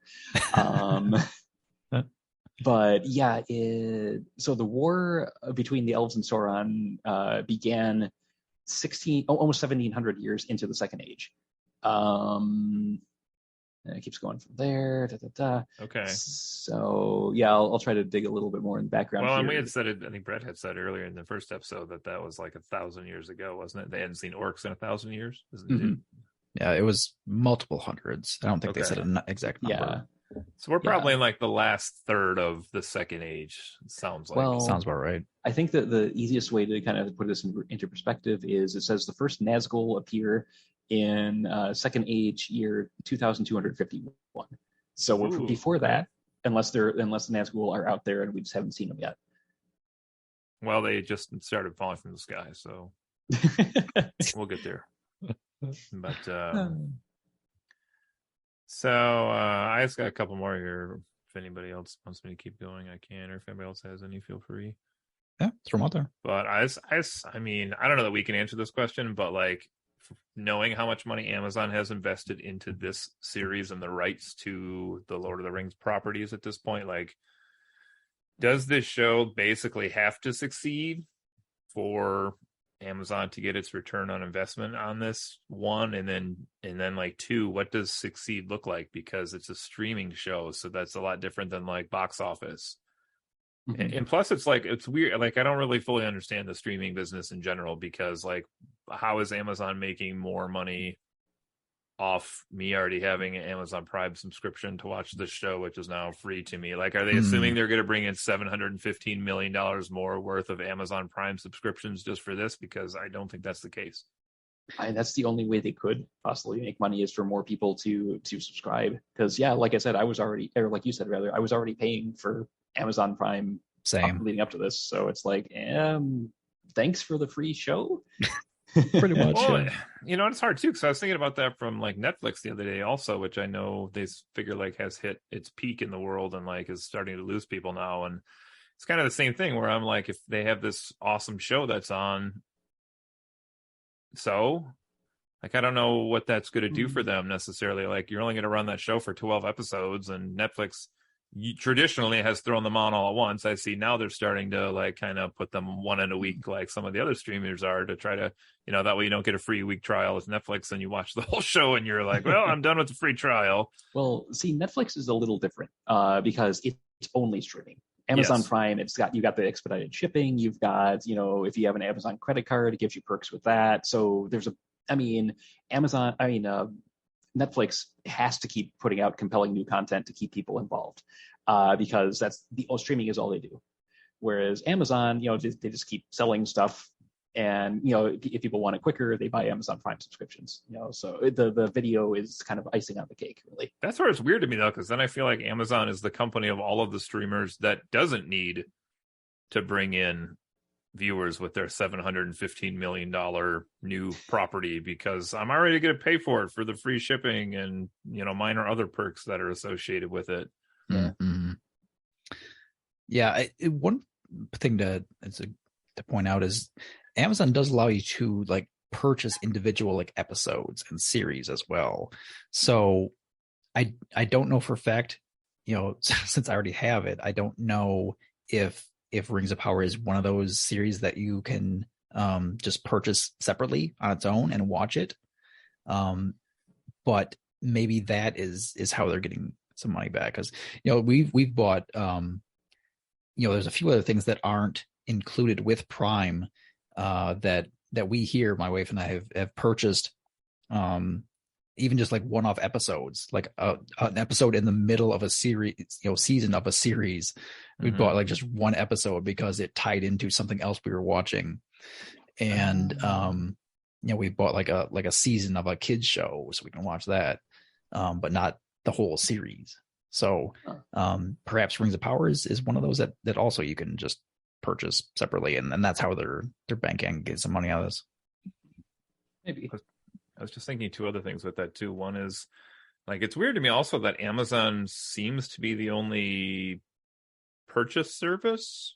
Like, it's weird to me that you can go on Amazon and be like, here's this show that was on NBC, and it's not free through Amazon Prime because we don't have the rights to it, but you can buy it through us and watch it through us. And yeah, how that works is a mystery to me. Yeah, I don't know. Like, I'm sure NBC gets a kickback on that or something then, but it's weird that like Netflix also can't offer that show for $2 an episode or something weird. Like, that's also weird. One, and then I was checking too.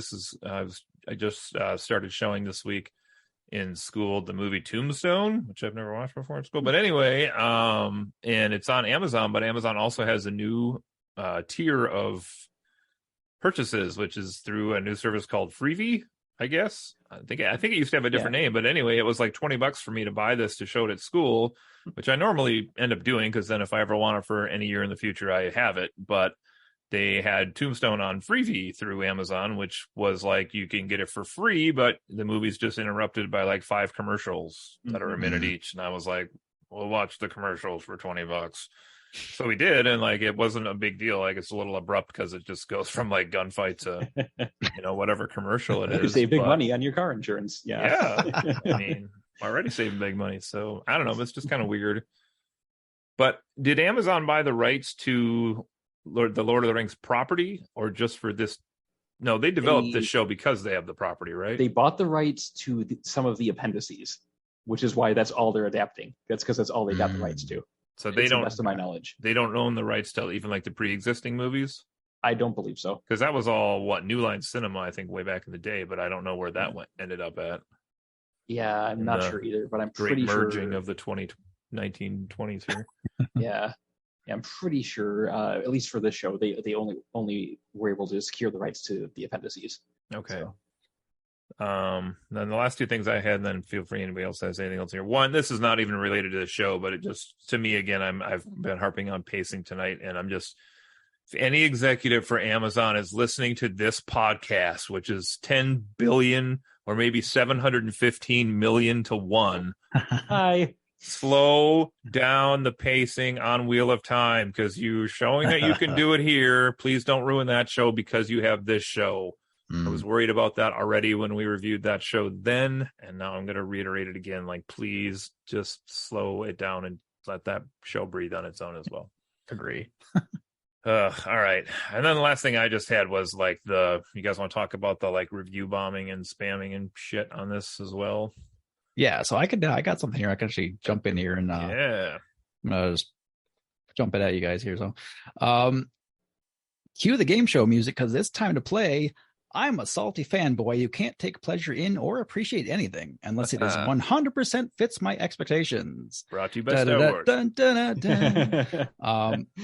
This is the game where I read you an abbreviated but real complaint from viewers on the internet, and you guys have to give your thoughts on it. Oh. So, number 1, Black Elves, this is bullshit. Cody and Justin, what's your thoughts? Honestly, I don't think in the first episode any Black Elves showed up, but it doesn't bother me.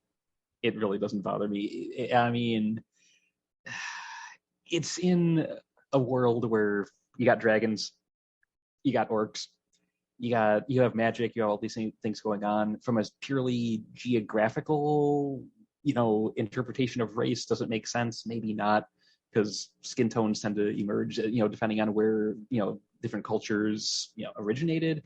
But it doesn't bother me. He's been on the top of that tower for 1,000 years, Justin. Give him a break.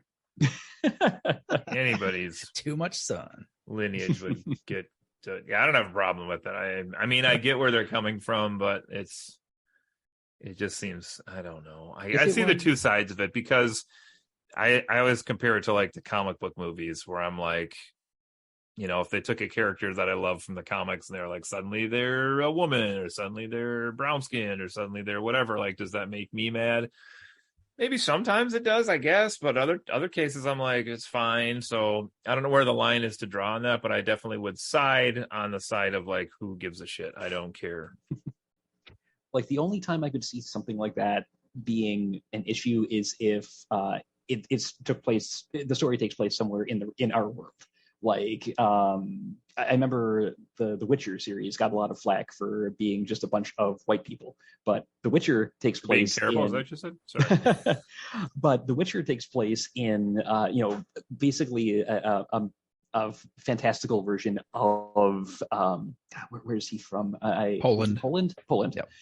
And, Poland is known for being very racially homogenous. So, I mean, if it's based off of a real world location, then that makes sense for all of the people in that region to be of the same race. So that's like the only time I could see like a fantasy story, where there's a bunch of characters of varying races, being at all an issue. And even then, it's kind of, you could hand wave it away. Yeah, I definitely feel this one is very nitpicky and silly, and definitely shows a person's just true colors. I mean, it does like also like chronologically beg the question of like, where did people with different colored skin tones go later in this mythology? Which is, I guess that's a problem. But yeah, that's the only real point you can make, is that we haven't seen anyone of color in any of the other stuff. So why weren't they there?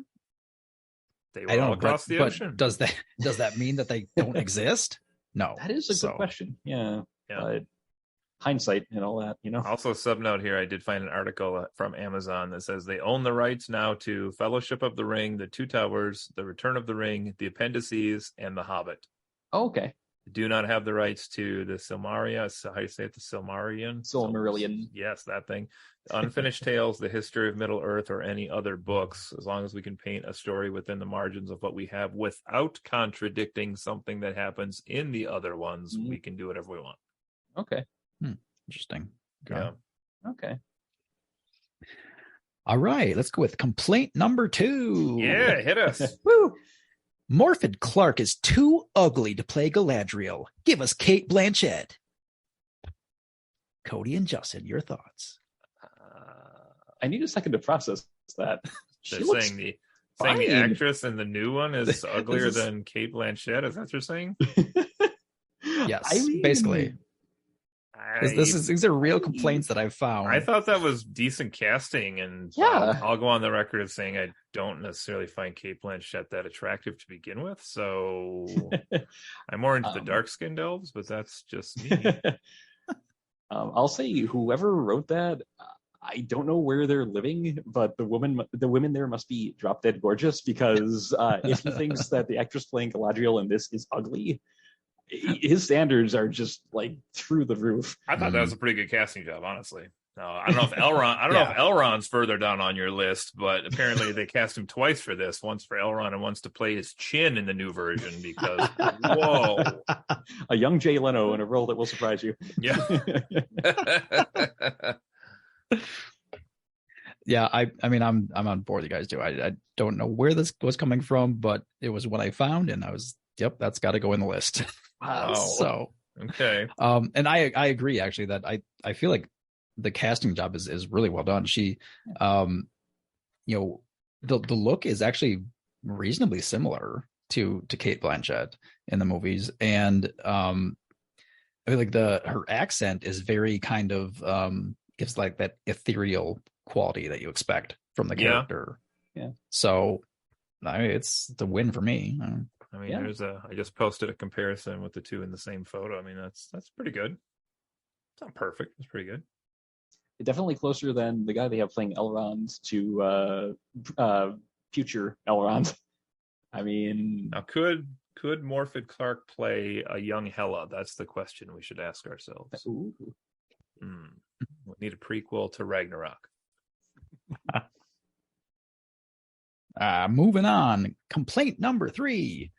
Galadriel was never a warrior. This is bullcrap. I'm trying to remember if there was ever any mention in any of the parts, the historical things I've read that mentioned her in combat situations. This one's tougher, but I'm going to let this slide. If in somewhere in this series, and I don't even know if this is a one season or a multiple season, but at some point she finds some peace with her constant quest to avenge her brother here. If she finds some peace to that, I could see her maybe taking on like more of a leadershipy role and like setting the sword down to become a different role within the elves. So maybe that one's a little more. Yeah. Also, we have kind of established that even just within the first episode or two, hundreds of years of time elapsed. That's a lot of time to learn to get good with the sword. Yeah. Yeah, that's a good point. Many hats in that time frame.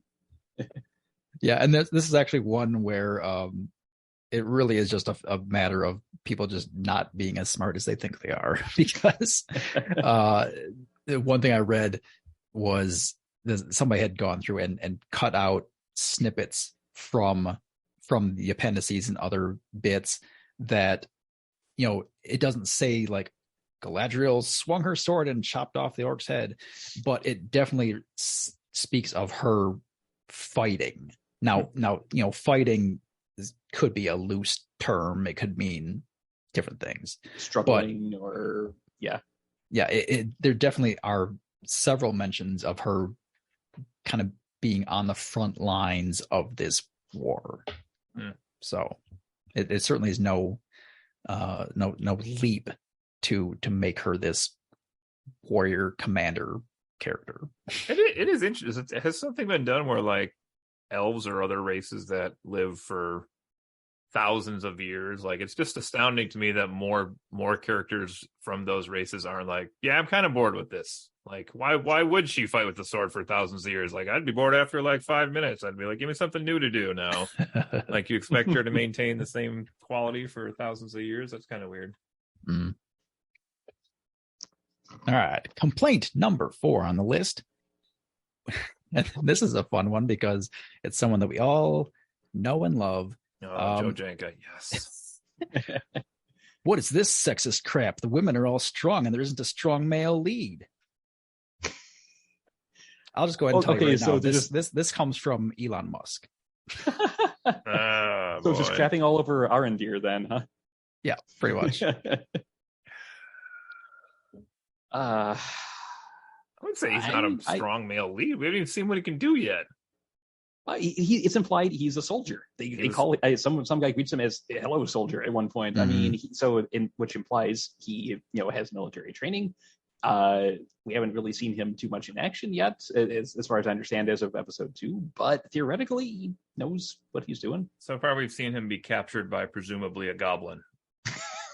So I guess I can see that. That's but pretty much the extent of it. We also don't know if like this guy was shipped over from old elf across the sea over to new elf across the sea, like in the last year of the battle, and is like, he's a soldier and now he's been on a tower for 1,000 years, but dude hasn't actually fought anything. I guess that's possible, but I don't believe it. Oh man, yeah. There's actually a funny exchange because Neil Gaiman kind of shot back at Elon Musk and was like, "You're a dumbass." It's about time someone said it. Yeah. I mean, it is interesting though, I guess. Like, we'll have to see the total breakdown on male roles versus female roles in this. Like, we got the giant guy that we don't know what the hell he does. We got Halbrand, who we just met. We don't know who he is. Arondir got captured already. So Elrond, yeah. The Harfoots are ladies. They're doing stuff, and Elrond's a douche. We'll see. Yeah, it'd definitely be interesting. Why doesn't Disa have a beard? This is bullshit. Disa being I don't even know who that Durin's is. wife. Durin's wife. Okay. So it's stated in the the original movies that male and female dwarves all have beards and are almost you can't tell them apart. Yeah. Yeah, it does seem that was after that shiny scenery I talked about died off and it got cold down in the mines. They needed to grow it for. Yeah, I don't have a defense for that, I guess, but yeah, that does seem like it does directly contradict. That's just progressive updating, but I can see the problem, I guess, with that one a little bit. Yeah, if it's part of the dwarven culture, then she should have had a beard. Fair enough. Yeah. Apparently, no, I'd have to go back and watch. Apparently, you can actually see like some stubble. Oh, really? If you look closely, but it certainly is not like a bushy beard. Interesting. Okay. So that was the other thing I read. I'm gonna have to go back and look at it again. But, next up, we have. She is also a dark-skinned elf, or dwarf. So yeah, we have. Whatever. I can live with it. We also had, this show is so boring that I fell asleep more than once. No, I see from my side of things. I'm like the Inception. I'm like the yes, it does. I like that. But yeah, I'm like one of the only people I know who's read the Silmarillion and actually enjoyed it. Most people, they're like, I couldn't get through it. It was just so dull and so drawn out. I actually thought it was really interesting history. And there's certainly a lot more in terms of action going on in Rings of Power than there was in the Silmarillion. I've seen boring and parts of this are slow, but I wouldn't call them boring because there's there are details of the world being filled in. There's events happening. You want boring. I've tried to sit through the Mothman prophecies no fewer than 3 times, and I've fallen asleep every single time that I've tried to sit through that movie. The old movie? Yeah, the one from like 1996 or whatever, or 7. That's boring. This actually has things that are happening. Yeah, I disagree with this one. I don't see what's boring about this now. I guess the only caveat to that could be I can't imagine. Okay, so let's put it this way: if you're a person who enjoys like fantasy, I can't see how you would be bored by this. But if you're somebody who hates fantasy, I guess I could see how you think the first episode might be a little boring. Mm-hmm. Just because it's world building, and if that's not your jam, then it probably is a little bit boring. But at the same time, you should know what you're getting into. It's a show as a spinoff of Lord of the Rings, which is like the preeminent fantasy series. Yeah, I didn't want to confess to you guys, but I will now. I didn't know till earlier today what the show is actually called. I kept simultaneously typing this all week as Rings of Power and Power of the Rings, and I really wasn't sure which one it was, but I kept getting the right result eventually. So yeah, the Red Ring of Death. Ringu. I just kept typing that in.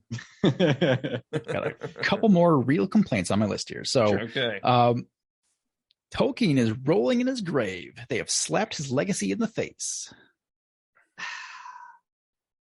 Well, his family's laughing all the way to the bank, so... Yeah, that is... I guarantee that is just code for... I don't like all these black elves, and I don't like all these black dwarves. I mean, that's all that's code for. Now, listen. When did Tolkien die? Let me see the exact year. 1 second here. I don't even have a decade. Are we talking 70s, 80s? I don't even know when this... This is me failing at history and having been up for a very long time today. My 2 questions would be, when did he die and when were these books originally published? What's the original published date on this? He died in 73. 73, and when was this published at? So you're talking about the books that had... Just The Hobbit and the Lord of the Rings, yeah. Okay, so let me see. The Hobbit. Or whatever one came first, if those weren't the first ones he wrote. I assume they would be, but maybe not. I'll just do Lord of the Rings because that's kind of the preeminent. So that was okay. Written in stages between 1937 and 1949. Holy balls! Okay, wow. Yeah. So there's your answer. I feel like right there, like he wrote in a time period where it would have been like probably socially hampering even more so than just writing this genre. Like, I think he just probably was filling in the social conventions of the time with his words, and therefore, like, if he wrote this you couldn't write this and have it be as famous, I don't think. But Harry Potter got huge, so who knows? I guess, but that would be my quick gut shot on it. Is just that if he had written at a different time period, it would have had different things. So I think he probably. I would like to think he would be cool, but who knows? I guess maybe he was a jerk. I don't really know. Yeah, you really don't know, and that was a thing that. Had occurred to me before was people are kind of slamming the show for having people of color in it and too many women, all these damn women folk, and they're like saying, oh well, this is you're disgracing his work. Well, in a way, wouldn't you be saying that he already kind of disgraced his own work by being so exclusive? Yeah. But that wouldn't be fair to him either, because when he did this work, the world was such a different place. Like, at that point, it still was very common.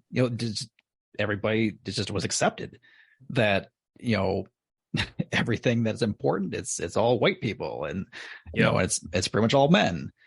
So I exactly what you said. I would hope that that he as a person was not racist or sexist and all these things, but we have no way of knowing ourselves. We don't know him. But I guess the flip side of that too, I was just thinking of, is I was speaking of like the social conventions at the time, but the other part would probably be like, who was his intended, if any, audience when he wrote this? Whereas if you think like how many women have fallen in love with Lord of the Rings and The Hobbit in the years since then, like it would only make sense that your new audience is updated to reflect or your new characters would be updated to reflect who your new audience would be, which I think is just how things happen. Like, take even like pro wrestling, for example. Like, you had maybe a lady who was a manager back in the day on a TV show. Now you have like women's divisions, and like sports have a women's, if not equal yet, but they have women's versions of like WNBA or whatever the case is going to be.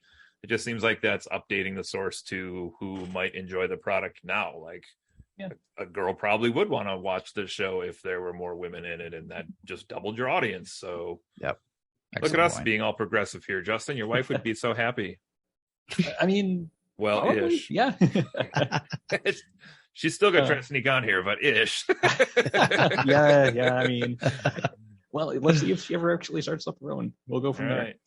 Brett, you got one more, you said, or did I count wrong? Sorry. Yes, I do have one more. Joking on his words. This one must be good.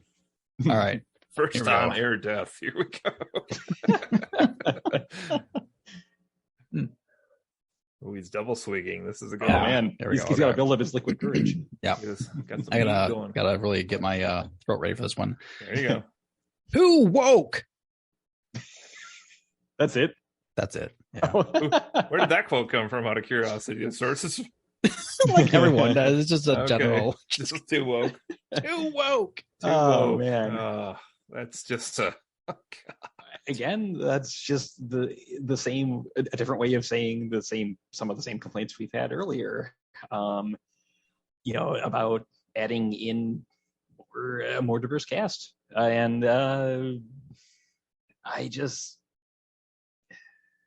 don't get that. Lord, how I wish the sane people in this country would stand up and be the vocal ones. That's all I ask for. But they're sane, so they won't do that. I get it at the same time, but it's like, ugh.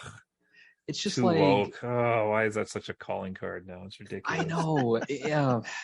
If it was like, I don't know. If the whole thing was like, I'm trying to even like try envision a framework where this would be a valid complaint. It would have to be like in enter scene, the Harfoots are like talking about how the community must divide resources equally so that everyone got their fair share, and their college is now paid for, and and Sauron is now played by like a middle-aged white guy in a pinstripe suit with a cigar who's like trying to monetize everything or something. I don't know. Yes. But that's like that would be the only way I could see this that being anything close to a valid criticism. God, we should do an episode just on social commentary. This is fun. It kind of is, in a way. Talk about these, like, responding to these criticisms is actually a lot of fun. I'm not going to lie. Yeah, I don't feel like we've ever done that, so it's kind of fun. Yeah, it really, truly is incredible how much hate is being thrown at this series right now. It's almost. What's sad to say, like I was about to say, it's like unfathomable, like how much is out there, but at the same time, it's not. It so is not at this point. It's sad, but you hear all this and just like, okay, I expected that. That sounds about right. Yeah. The fact that it is so fathomable is kind of sad, in all honesty. I don't know if you all are caught up on She-Hulk, but on episode 3, they like trolled the haters in the show, which was fantastic. Oh my god! Yes. And I thought it was fantastic, and as someone pointed out as well, like that show was like filmed and recorded long before it came out, so like they already knew what the stupid haters were going to say and included it in the plot. And I was like, that's brilliant. Oh my god, that's amazing. I have to start watching that show. I think it's hilarious. It really is. It's not bad. It's not bad at all. It's pretty funny, and it has been like semi-legally so far. Not to change the topic to She-Hulk, but we'll get there. It's been fun. So, yeah. What else we got? Yeah, that's all I've got for notes and fun stuff. Anything else you guys have left? I know earlier I stumbled across a thread that was filled with all that sort of stuff on Facebook, and I am not finding it in my recent stuff on my feed in the background. So, but yeah, it's kind of more of the same as the shouting incoherence, but I don't like it kind of, it ain't the way it was when I grew up kind of, sort of stuff. Yeah. So it's just, I think media is going to change, and as long as it changes in a way that's, attempting to be faithful, at least in spirit, to its source material, I don't see it being too terrible of a thing. As long as it's not just we're throwing this in there for the explicit purpose of pissing people off. I mean, that's a whole different can of worms. And as long as it's not affecting the story, it's not that big of a deal. So thanks. It just seemed like Cody said, it should be unfathomable, but it's not. This is the kinds of reactions people have to every single thing that changes anything about something they have strong opinions about. I don't know. It's just like the world has changed and like people are just refusing to, all it cries of is like we had things our way for so long and we just refuse to adjust to anything, like it's no different than the people in the United States that are like, we want only crusty old white people to have every right and responsibility. And like in the 1930s, they made up a bigger chunk of the country and probably of the world, although I'd have to check the statistics, but like pre-booms in these other countries across the globe, like I'd have to think that was more of the population. It's not anymore. We're in the small minority at this point. So yeah. Or at least things are balancing out, if nothing else. It's okay if they put a dark-skinned elf in here or a lady warrior or whatever. Right. As long as Elrond's chin gets smaller as the show goes on. It's part of the elf aging process. I mean, as you get older, the chin shrinks. Look at me all like, everything's good. And then I'm like, body shame. He could have put his chin down on the block in that rock breaking contest and be like, hey, break this, yes. He could have did a hard rock song and he could have just slammed his head and broken. Did Agent Smith have a big chin? I'm trying to remember. I don't remember being that big, but I've got a picture right here. He had kind of a large face from what I remember, but I don't remember the chin itself being particularly large. Okay. It's a kind of a blocky face, but not the chin doesn't extend. He's not Bruce Campbell. Well, I can forgive that as well, I guess. No big deal. He seems like he was not as close of a cast, though, as she was. No, not by a long shot. But, I mean, Hugo Weaving's a pretty unique face. So to match that probably would be pretty hard. True. I would guess, anyway. Unless they did CGI. I mean, they could certainly afford it, but... yeah. But, all right. Do you want to put a number on that, or what do you guys want to do? Ranking? Yeah, we can rate the beginning, I guess. The promise, or what we've seen so far for our respective episodes, or that sounds good. Yeah, like maybe like a number out of 10 as to how the episodes have our overall impression of the episode so far, and then like a number out of 10 as where we expect this to go. That sounds like a decent. Well, I turned off the first episode after just a minute, so I thought the minute I saw was really good. But now I can go first. Like I said, the biggest things for me, which I was impressed by, were the pacing just seemed really good in these first two episodes. Although you can always argue, and I find this like when I write sometimes, and even when I'm like reading books for school and things, like you can always change like where a scene ends and begins, and you can merge two scenes together. I still haven't finished Stranger Things at the time I'm recording this. I'm in the middle of the last episode still, but even that, like my wife and I were like, well, why did they make these last three episodes so freaking long, especially the last one? And it was my wife of all people, not me, that said, because that's where the scenes needed to be split, and that's where the logical spots for them to be cut. And I was like, okay, fine. But anyway, this seemed pretty good. Like I said, the dialogue to me, it seemed really, if not outstanding, at least logical. Like no one was making dumb comments, which I appreciated. And the map effect, I thought really helped. I guess I could see how somebody said that was a little corny, but to me, that just really helps. If you've never seen anything like this before, if you've never seen Middle Earth before, or even me who like hasn't watched one of the movies in a couple of years now, like I still don't think it's bad to like see that geography again. And then I still am like hung up on this idea that they like, it just seems so simple. Like they just introduce characters in a scene with a pre-established character and go from there. And I just love that for some reason. I'm really trying to think of what else has done that. Like, I don't know how I would begin to even search for that online, but So I like the promise of this quite a bit. I'm intrigued to see where some of these newer characters go. And oddly, at that exact moment, I don't seem to care as much about the dwarf elf relationship as races. I mean, like the Elrond Durin thing could be interesting as it keeps going, but interesting creatures. Like they found a way to make some new logical, weird animals in the world that are, ones we didn't see before, but very well could have been out there the whole time.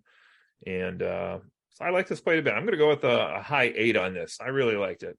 And that was, as I mentioned, like binging it every second I had to get done with, too, unlike Justin, to commit for this podcast. So I will catch up but when we do our overall series retrospective. Yeah, I'll be back up to speed. But that said, I liked what I saw here. I'm not sure if I liked the first episode as much as I enjoyed the first episode of Wheel of Time back when we were talking about that. But that said, it wasn't bad by any means.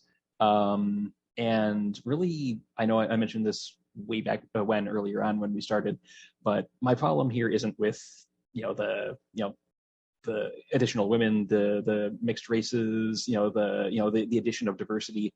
That's all fine. I can roll with that because it's fantasy. You can have things that are out of the ordinary. And because your wife's in the next room, go on. I think she's actually gone to bed at this point. Okay, but my sticking points are in the little details, because when you're writing something, especially something like fantasy, it's not as important for things to be realistic. As soon as you throw dragons or magic into the mix, things aren't realistic, but they should be believable in the context. There's a thing called verisimilitude, where it should all be internally consistent.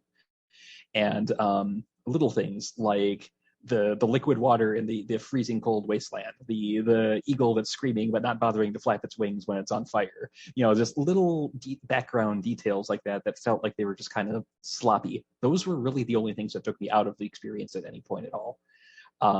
Hopefully they tighten some of that up as the show goes on. And maybe it was just they were trying to rush through a few things to get to the core of the story, but there were parts of it that did feel very sloppy. Galadriel swimming across the ocean to get back to Middle Earth, details like that are just sort of... She found 2 ships, thank you very much. Well, most of the ocean. One was still part of the previous ship, but that doesn't matter. But still, things like that, those are really the only things that bugged me, because they felt like they were just hand-waving things away that really should have had an explanation. That said, I like a lot of the setup. I'm really kind of unsure about the Meteor Man. We'll see what happens with him. Hopefully close. Yes, he does feel very out of left field, and I'm not sure at this point in the story he really fits, but we'll see what happens. But overall, good setup. I really like the Harfoots and what they're doing with them, because they feel like the most concrete part of the world so far to me. The elves, it's nice seeing more of their origin, a bit of Valinor itself. And overall, I think as it develops, it's going to create some nice details for the world, but the sticking point is going to be how much it makes us care about the new characters, because we know Elrond lives, we know Galadriel lives, etc., and so on. We don't know the fate of all these other newcomers, and whether or not the show gets us to care about them is going to be, in my mind, whether it really succeeds or fails. Solid start. There's some promise. I'll have to wait and see how they capitalize on it. I'm giving this one, so far, based on what I've seen, 7 out of 10.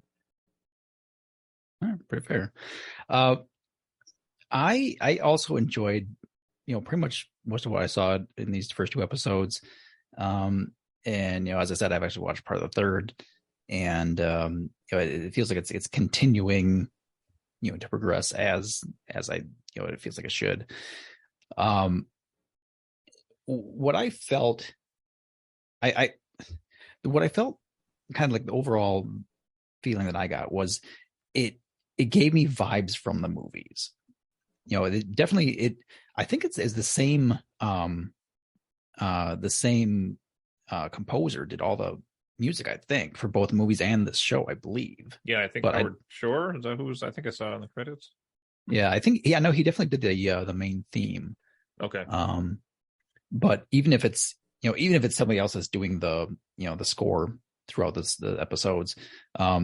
It definitely feels like the movie, and that definitely keeps it all in line with what we've seen previously. And is some of that stuff a little bit maybe too much on the nose? Like like I say, the relationship between Durin and Elrond is like almost exactly what we had with Gimli and Legolas. Is that too much? We'll see.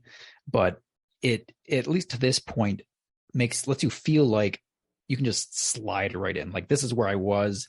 This works. I can just go right into this, and I feel like I'm home, with this. And overall, I kind of agree with most of what you guys have been saying about like pacing and development of things. I felt like I was interested in knowing these things. Very rarely was I kind of like zoning out on anything. And there's definitely a lot of mysterious things and things that I want to understand, like what's going on with this, what's happening, that like, give me more. That's the feeling that where I'm at right now. And I feel like to me it feels like it's still just building. Like, it definitely don't feel like we've peaked in any kind of sense at this point. So my hope and my feeling is that it's going to get better from here even. I would probably give the first episode like 6.5, like solid, but not like amazing. And I would probably say the second episode is at least like 7.5. And for my where I think this is going, at least an 8 or more. I feel like it's going the right direction. And as long as they don't start making any crazy leaps or jumping the shark anywhere, I feel like this is on the same kind of path that the movies took. So I would say overall it's 7.5, 8 kind of territory. It's kind of interesting that like we whine about how short the episode count is in some of these shows, but then like as you pointed out, like it feels like the movies, so you're getting like an 8-hour movie and you're like, that's not long enough. But if you went to the theater, you'd be like, this is too freaking long. So it's interesting as how they work with the different formats. That's a good point. We'll say that at the end. Could have used more episodes. Maybe not. Yeah, I have not heard whether or not what their extended plan is. I'm certain they can't fit all the story that they want into one season, right? Because I mean, it's called The Rings of Power. They're gonna make the rings at some point, presumably, and it feels like they're nowhere close to that. Like, okay, quick question for Justin. You probably would be the one to be able to spit this out quicker. Was, when were the rings made? I assume that was clearly like Second Age, because Third Age is when the other movies are taking place. Yes, yeah, it was. I want to say it was like mid Second Age. I'm looking at a timeline here, and I'm seeing that the 3 of the rings were hidden in 1693 of the Second Age, which is the time that the war between the elves and Sauron begins. And I'm not sure if that's like after he comes back to power or if that's what we've already seen.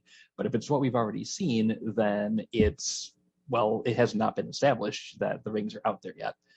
So potentially they're already made, or at least a few of them. Yes. And interesting. Okay. Let me double check. I'm going to just do a quick background look to make sure they weren't made at the end of the first age. Who makes the rings again? Is it the dwarf? I think it was the Ainur, and the Ainur are essentially like, I don't want to say gods, but they're very powerful entities in the history of Middle Earth. Okay. So let's see, rings. Weren't there like in the movies at least? If they're go ahead, sorry. Okay, I just found it. Second Age, 1500. So like right smack dab in the middle. So yeah, so the Noldor under Celebrimbor, I'm going to butcher the names here, Celebrimbor, are instructed by Sauron beginning the forging of the Rings of Power, so 1500. Sauron actually is, if I remember correctly, like a fallen Ainur.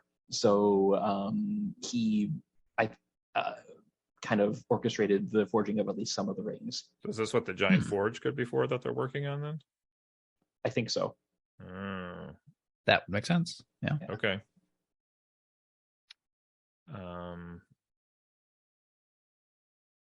Yeah, because I was trying to remember, and I only can base this off the original trilogy, but this wasn't there. There was 9 for men, 5 for dwarves, 3 for the elves, and then Sauron's. Was that was the entirety of them?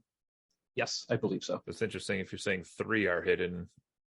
Like, does that mean it's the 3 for the elves or Sauron's and 2 others? Like, that's a weird number to come to a 3 on. But let's see, the 3 rings.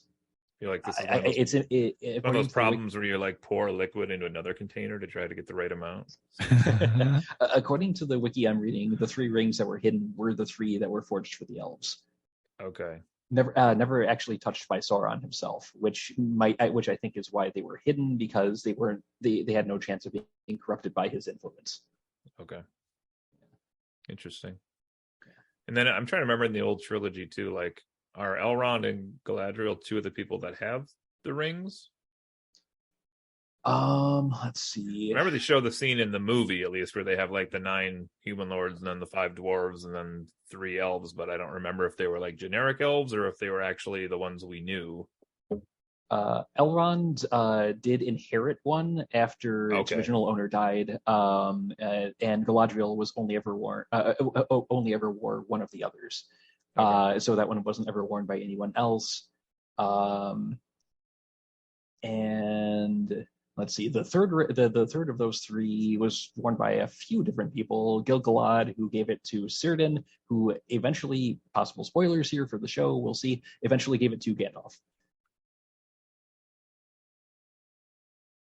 Oh, really? Yeah. Which I'm pretty sure this sort of thing was covered in the Silmarillion. It's just, like I said, been ages since I've read it, but I'm just going based off of the wiki that I'm reading here. Huh. Yeah. Wait, so okay. So Gandalf had one of the 3 elf rings? Yeah. Not originally, but it was gifted to him. Yeah, but that's the one he hides with Bilbo? No, that's the one. That's the ring of power, right? Okay. Yeah. Well, they're all rings of Ring power, of but the power. one ring. I see what the show's called. That oddly actually helps me. Everything makes sense now. It does make sense now. So this is not Cate Blanchett. Interesting. It only took 2.5 hours. It's an entirely different actress. I think the 3rd ring went to Evangeline Lilly. But then they took it away from her for reasons. Wow. Oh boy. Well, I guess. Yeah. Are we exhausted here? Yeah, I work in the morning. Literally and figuratively? Yeah, probably, yes. All right. Well, I guess that's it for us this week. Are we going? I guess we're tradition to go out with a song. How are we going to do this? We're gonna go out with Dwarvish chant. High elfish. Oh man, I'm trying to think of how to even do our thing in the cadence of like some of the dwarf songs, and it would. You got that? Go for it. Let's. All right, I guess that's it for us this week, folks. Take care, because until next time for Friends occasionally.